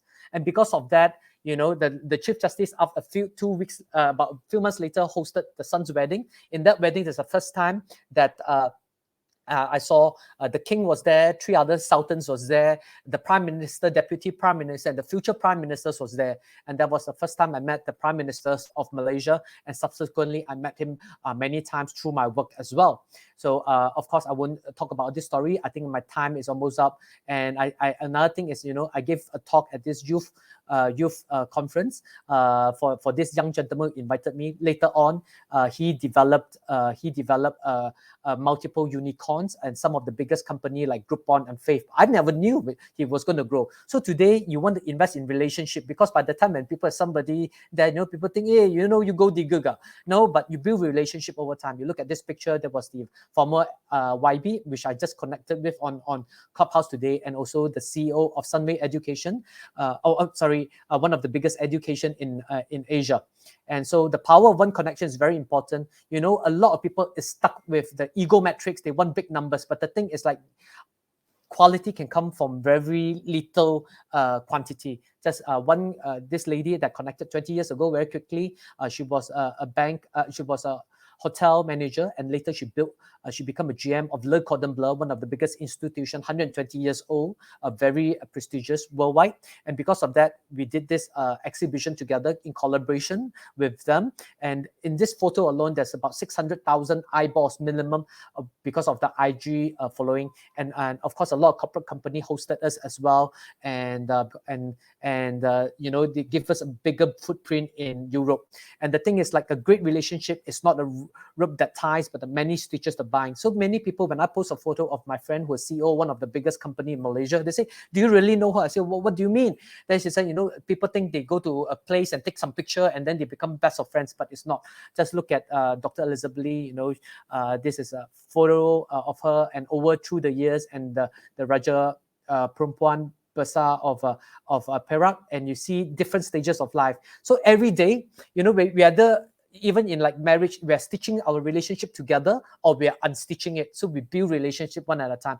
And this is a formula. If you are on Clubhouse, do connect. I won't talk about it. If you want to build more relationship today, do not overlook audio. Audio is the next big thing on social media, because there's currently 200 big platforms, and Spotify has launched it, Facebook has launched it, and of course the most popular currently is Clubhouse. If you're there, look for me. And finally, networking is like a box of chocolate. You never know what you're gonna get. I won't even tell you how I get to meet. I think most people who have been to Malaysia visited Genting, and I met the president of Genting at a coffee shop. No, I met his wife at a coffee shop, and that's how we got connected. And with that, believe and take massive action. I think my time is up. Thank you so much, guys. You guys have been amazing audience. Do stay connected. Thank you so much. And back to you. Magic begins when you dream. Miracles happens when you do. Thank you very much, Kate. So one very simple question for you, which, okay, for example, if I'm a very timid person, I'm a very introvert person, you're talking about networking, right? How should I start? I think this is a challenge for a lot of people, especially Asian. So do you have some advice for them? Okay, introverts listened. Yeah. Extrovert also listened. Introverts rules the world.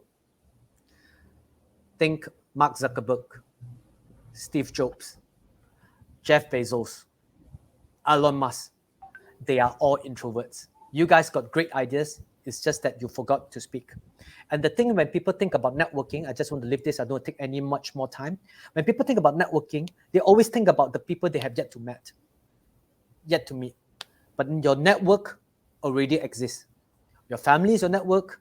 You like them, you don't like them, there's your network. Your old schoolmates are your network. Your former colleagues are your network. Start from there. Okay.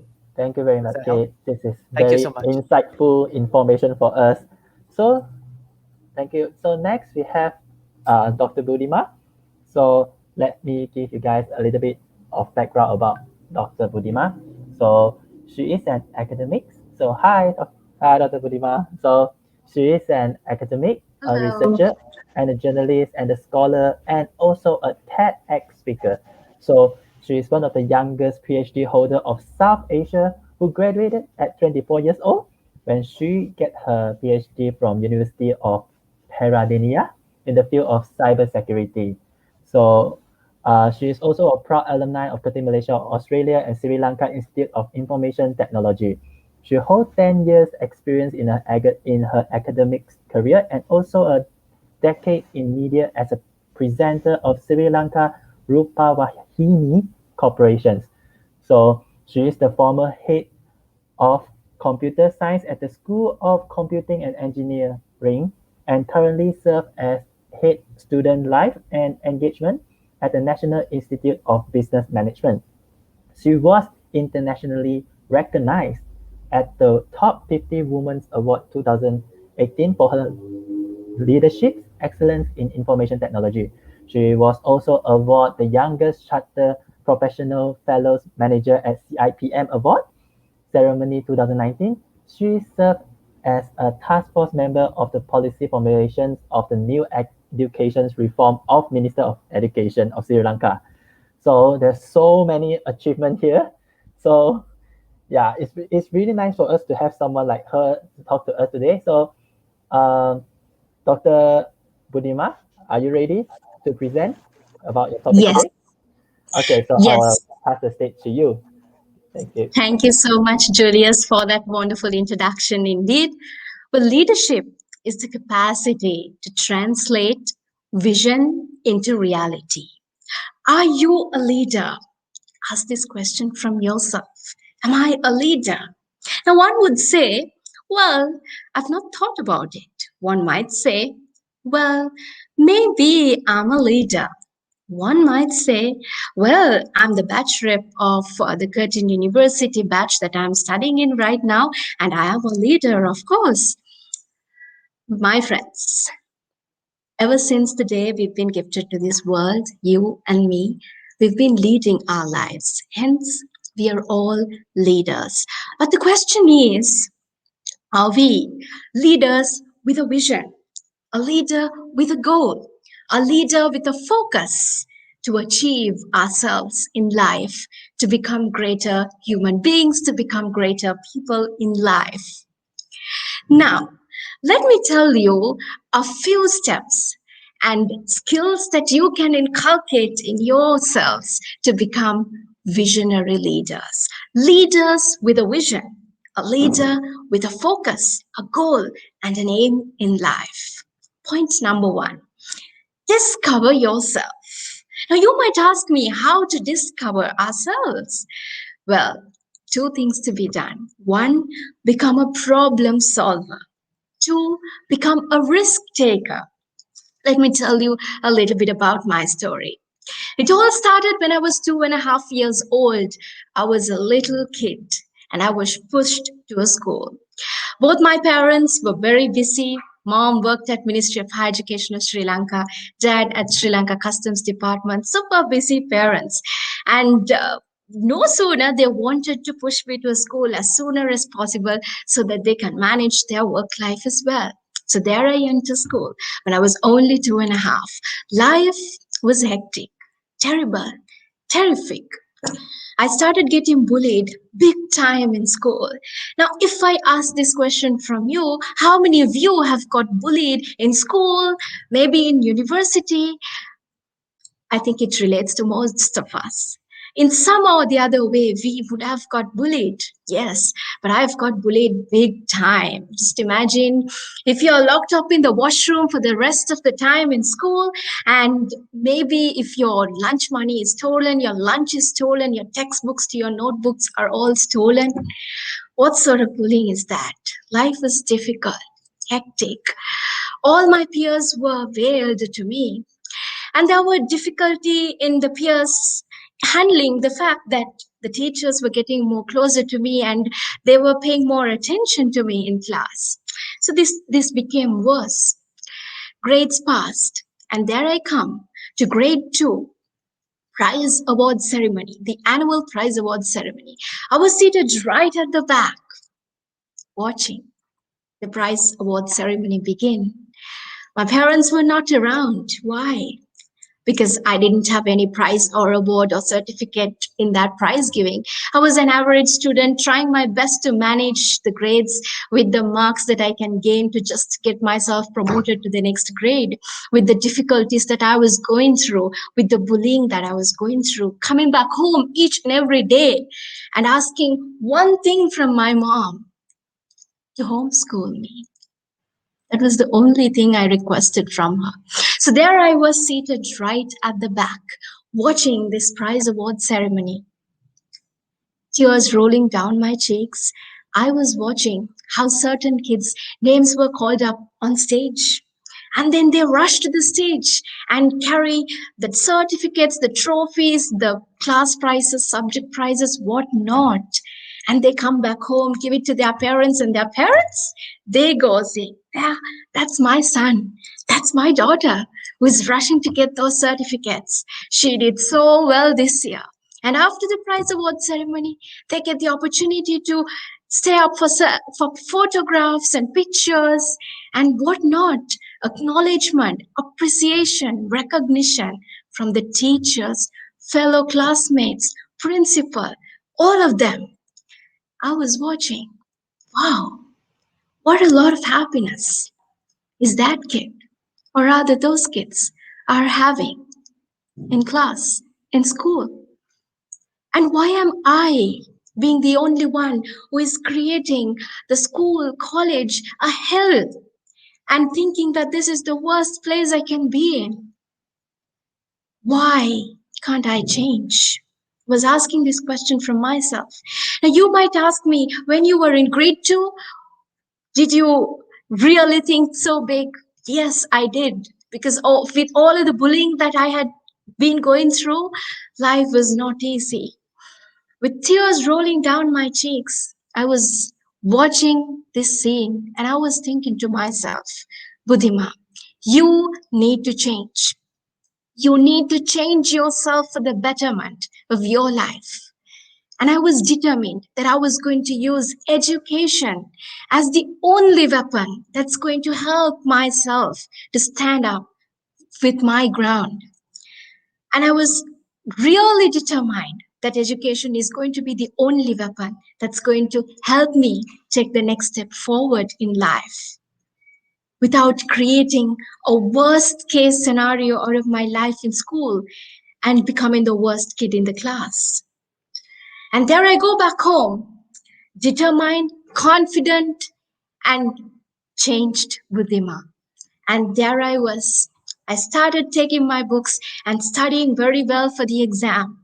And I was thinking, just like those kids brought happy smiles to their faces and to the parents, I would also one day be able to bring happy tears and smiles to my parents' face as well. Because I know how much my parents went through because I was getting bullied each and every day in school. And just imagine coming back home and requesting the parents to be homeschooled every single day. The pressure that parents go through, it was very difficult, but they had no option but to still send me to the school. So I come back home, pick my books up, and there I started studying very hard. Grade 3, first term examination. I was able to excel in all subjects with over 85% of an average and become the first in the class. Second term, the same. Third term, the same. And then comes the annual prize giving ceremony. And there I was seated proudly with my parents next to me. And I was able to also walk up on stage just like those other kids did and carry those trophies and certificates proudly, bringing happy tears to my parents' face and also me becoming a happier kid after all.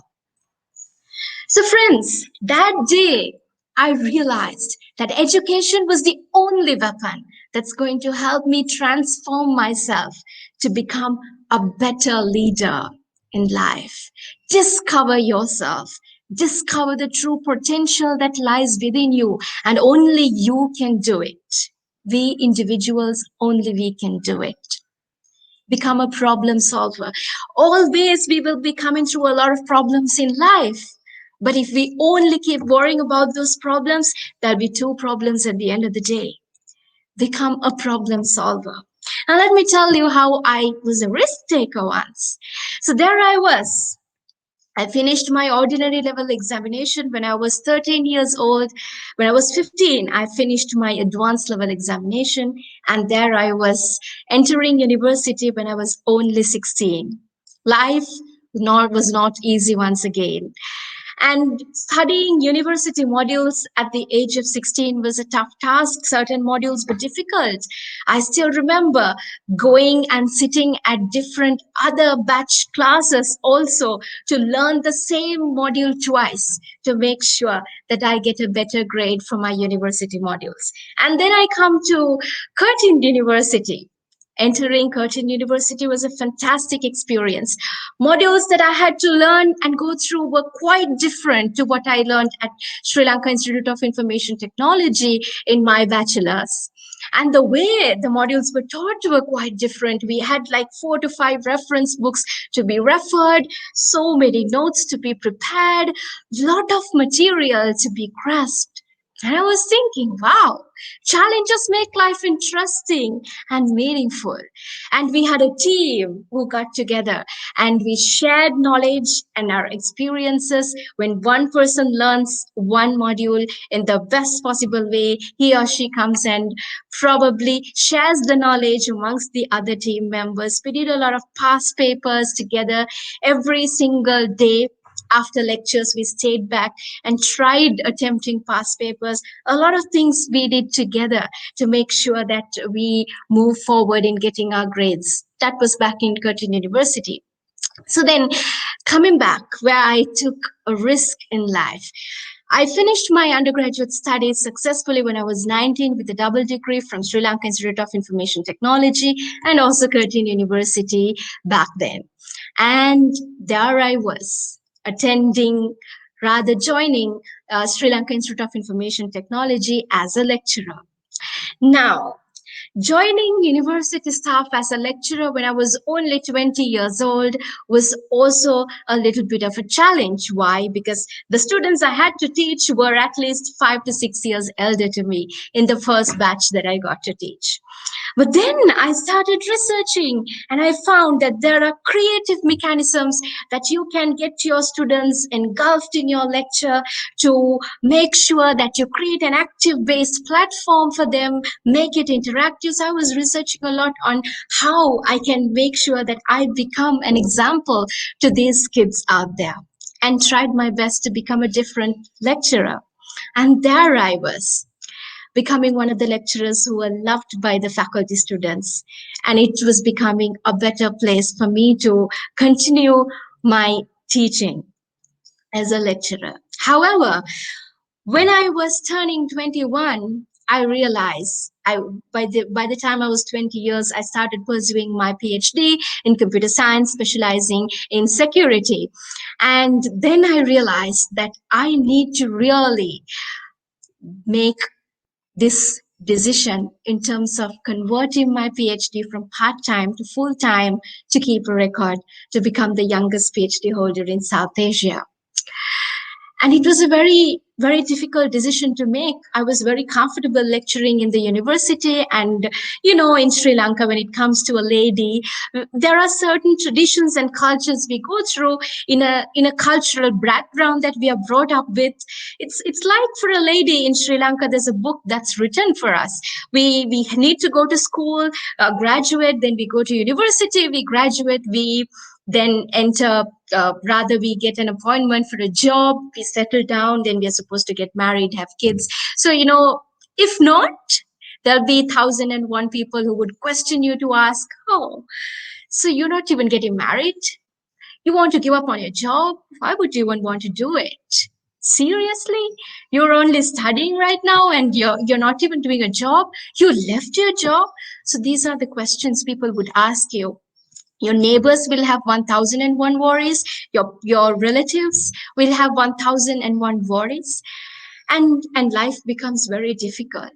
Now, with all of this, I walk up to my parents and I tell them, I will be resigning tomorrow from my job. And then my parents were devastated. They were worried. And they were telling me, what are we going to tell our relatives? You had a good job and now you're resigning it because you want to continue your studies. Why can't you do it doing your work as well? Then, with the greatest difficulty, I was able to convince them, to tell them I'm doing this for a cause. I want to achieve a record in my life. So please let me do it. And there I was. At the age of 24, I was able to graduate as the youngest PhD holder. And then once again, I got back into academics, and here I am sharing my experiences and expertise with you all today.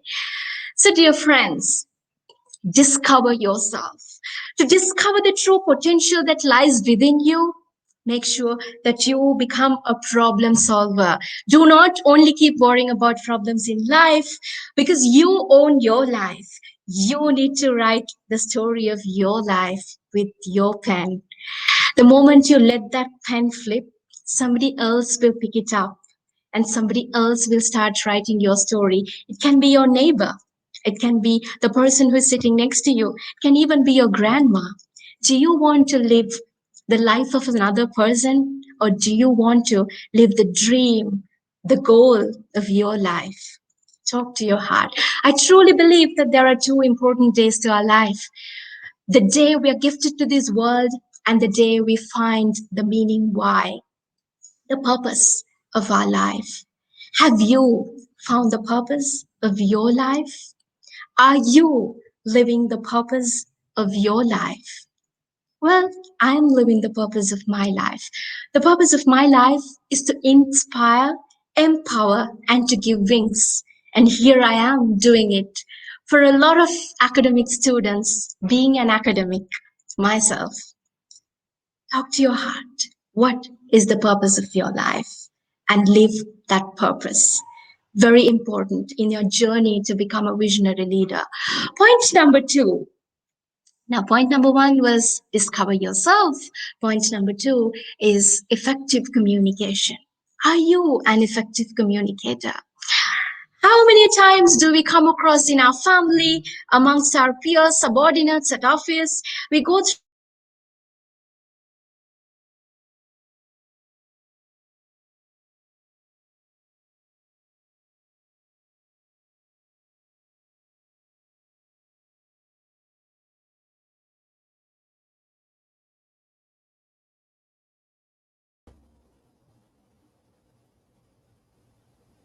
Okay. Hi, everyone. I think there is some technical problem there. So we have to thanks Bodima for the sharing sessions. It's so, how do you say, unfortunate that I cannot personally ask her a question because her session is very inspiring, and I would like to ask her some questions like, how do you find your purpose and stuff like that to guide people like me who might not know about my purpose. So yeah, so her talk, I mean, it was a very inspirational talk. Like she talked about how we should actually look into ourselves to see what you really want to do in life. With the social medias and everything, people start to be, there are too many ideas given to you, like how should you live your life. You should be workout, you should be doing this, you should be reading this, or else you are not living your life. So but the world, is that how the world should be? Because the problem is there are a lot of people should be able to define their way of life if we are living a free world. So okay, yeah, we have Budima back to us. Yeah, so I was trying to tell the audience like what is your whole conversations about. It's about finding purpose in ourselves and things like that. Because in current world, in the social media's world, everyone is trying to telling you how you should live your life. You should be eating this to be healthy. You should be doing this if you want to be a successful person. You should be doing this, and how success is defined is also defined by the social. So, so what is your thought on this? Like, in the world, like everyone is forcing an idea about what you should be, and how should we deal with this kind of idea given by others? Yes, thank you very much. Thank you very much for that question, indeed, Julius. Coming back to the point that I was in before, we were talking about the first point that was the most important of discovering yourself, in the process of discovering yourself, make sure that you become a problem solver and a risk taker in life. Point number 2, be an effective communicator. Now, how do we become an effective communicator in life? Talk to yourself. Are you a good listener? Okay. Are you a good negotiator? Yes. In most cases, we overhear, don't we? But rarely we take action for what we've heard for and what we've been listening. Yes, yes, that is the case. So in most cases, we hear a lot of things, but we rarely take action. So make sure that you are a person who listens very well as a leader, as a visionary leader, and at the same time, a person who negotiates very well. Now, did you know that every single moment of your life, you negotiate with yourself, right? Now, what am I doing right now? I'm negotiating with you all, right? I'm talking to you all. I'm trying to message I to think, you all, right? I think there is So some, just like that, I think there is some kind of influence there, and we can't really hear you correctly. But that's really great presentations you did. It's about, I mean, it's really inspiring, especially for today's topics. We are talking about dreams, right? And I think it's already 4 o'clock now, so I don't want to overrun the whole session for too long. So maybe we will invite all of the speakers up now to, to just to say goodbye to the audience, and I may have one last question for all of you. So, okay, now like we have a lot of topics today to cover, like from child marriage and to the next, which is emotional intelligence, and then we have kids talk about how networking can help in your careers and in your pursuing of dreams, and in the end we have Bodhima who share about how your self-inspiration, your self-innovate enthusiastic can bring you to what you want. So as a closing note for today, I would like to ask all of the speakers to give one suggestion on... Julius, I can't hear you. Can you hear me? Okay. So I have one question for all of you here. So if I think a lot of people who are in their 30s or 40s might already know what they are doing now. So for those younger audience, what do you think is the thing they need to do, especially in the times when the grandfather story might not be applicable anymore? So they are in a generation that they need to find their own path now. So maybe we can start with Harry first. What is your suggestion for the young generation?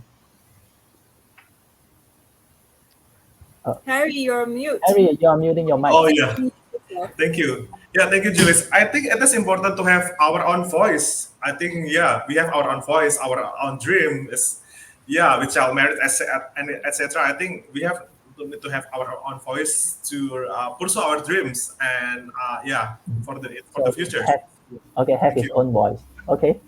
So how about Paul? What did you think? What is the most important thing for the younger generation now to face the future? Regardless of age, we are all emotional people. I want to say we all have emotions. I think it's even more important now than ever because of social media. We get so real time to express our emotion and you express wrongly. So regardless of which media, whether be it communication or expressing it to all the different types of social media, be wary of our emotions and try not to have the other person denote a very different you. So it will be the emotional intelligence. So how about kids? It's about, what kind of skill for your dream? Hi, Julius. Thank you so much. That's a great question. I think just now, as I've said, everything is very contextual. So age is also very contextual. Compared to me, you're very young. But if you compare me to Dr. Mahathir, I'm very young. Yeah. So my first question is, what do you think is your biggest asset? I mean, as a young person, right? The biggest asset is time. Okay. Of course, it's not either or. So this is one extreme of it is time, right? So let's say you are like fresh grad, 20, there's 6 months in a year. You go try something. Then you take 2 years, you try 4 things. And then you're only 22. And then you try another 2 years, you try 8 things. And then you try another year, you try 10 things. Now, I do not know what you like, but I'm quite sure you know what you don't like. So you never find yourself looking inwards. You find yourself interacting with outward. So you got to try more things. On the other extreme of things, another argument is we do not need more motivation in life. We need more clarity.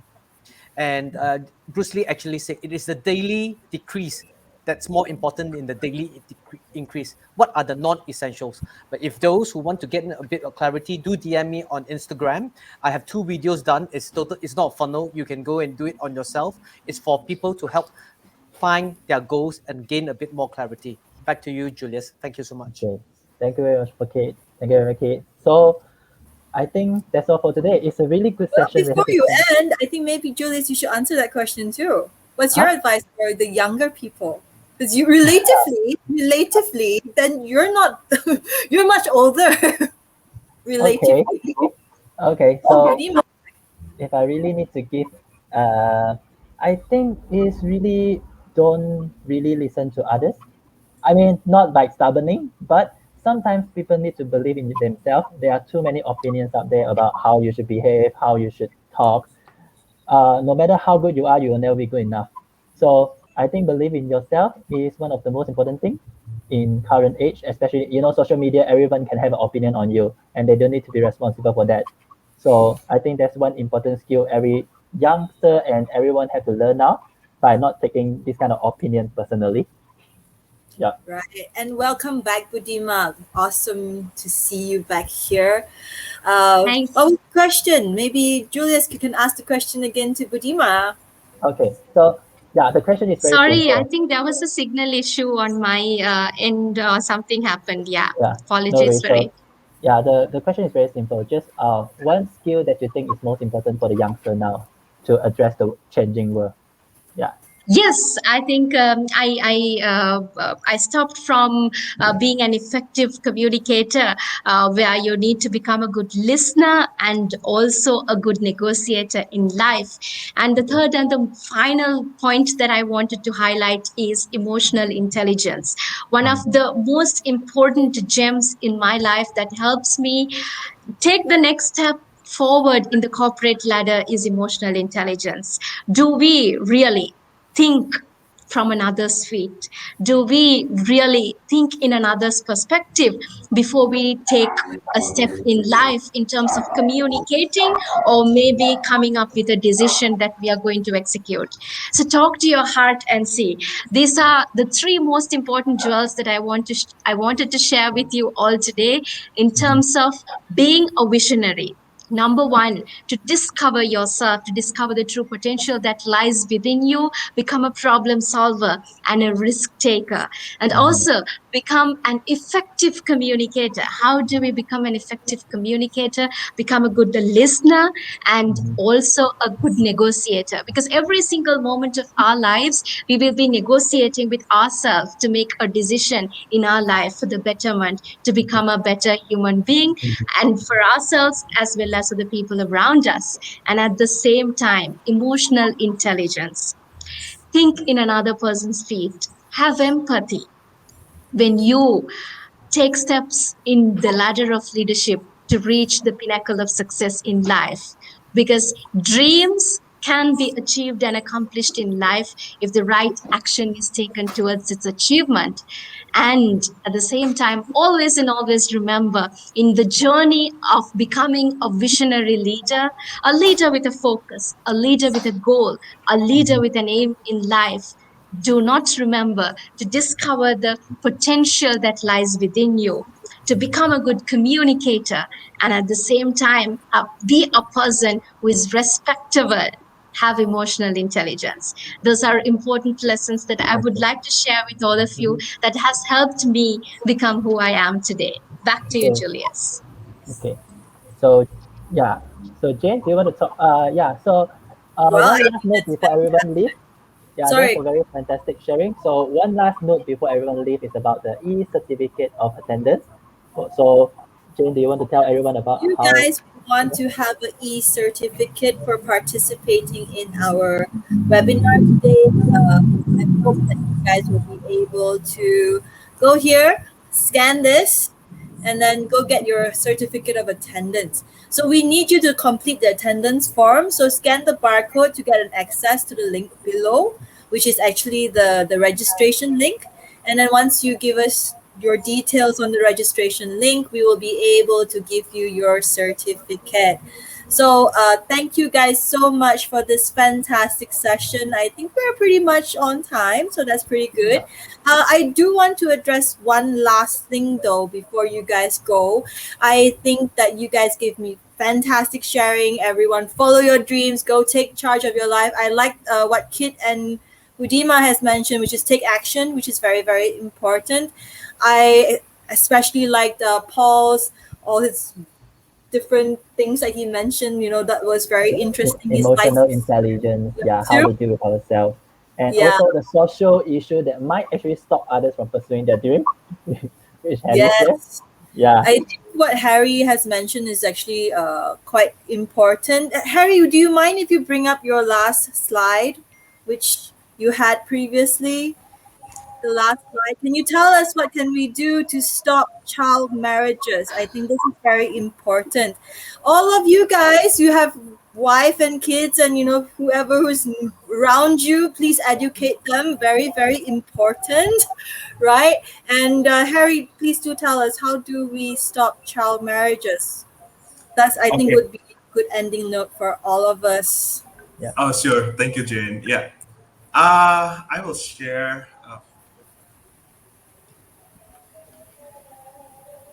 Just the last. I think 1 minute. Yeah, the last closing note. The last closing. Yeah. I think we have to equip the children actually, so that they can pursue their dreams. They can have these bargaining powers to negotiate with parents. I think Kit, Paul, and Budima already mentioned that how important for us to following our dream and pursuing taking charge. So I think it is also important for the children themselves to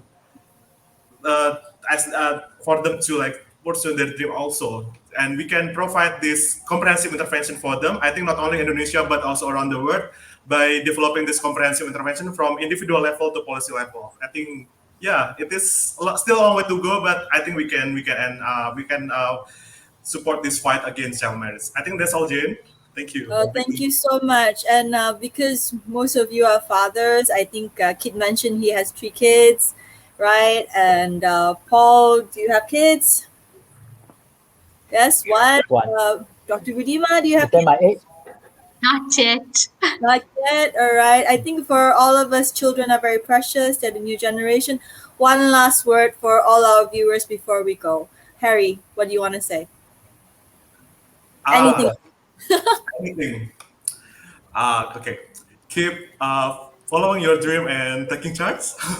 So for me actually, I hope this Curtin Alumni Asia Inspiring Talks, Jane, we can continue to have this collaboration in the future. I think it's a great opportunity for us, to have this discussion, sharing from many countries in Asia. I think share our experience, our knowledge, I think it's very great to keep inspiring all.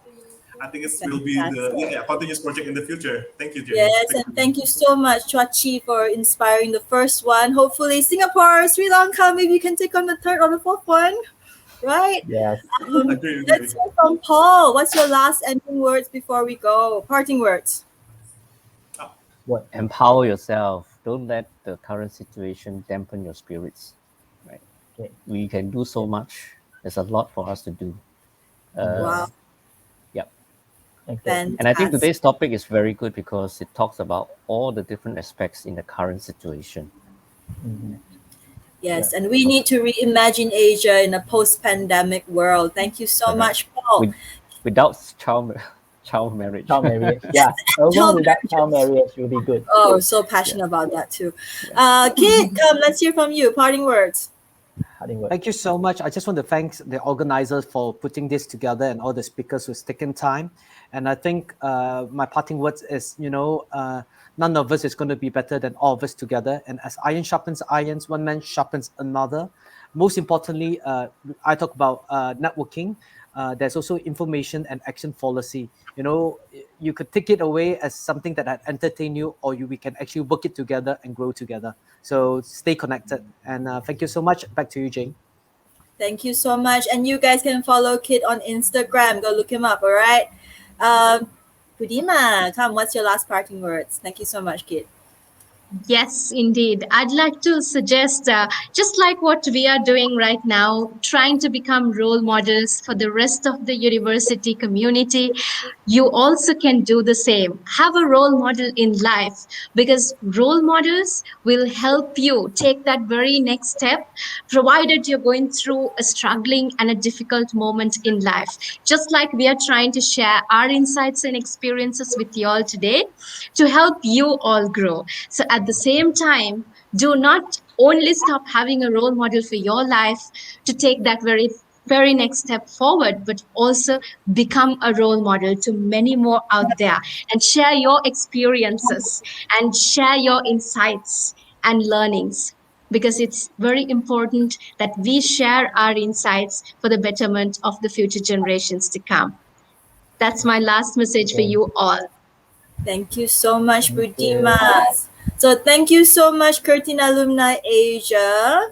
Thank you so much, Julius. I want your parting words too, Julius. I think for those, my parting word is very direct. So for those who are from Indonesia and graduate from Curtin, please join Curtin Indonesia chapter. And for those who are from Malaysia, please join Malaysia chapter. And please join your chapter respectively. We need more of us to make this a stronger event and stronger organization. Yes, and if you guys do want to come and talk for us or share some inspiring things, please do connect with us, right? So thank you guys so much, and thank you so much, Curtin Malaysia, for hosting this StreamYard session for us. And we'll go to our parting video, and we'll see you next time. Thank you. Bye. Thank you. Bye.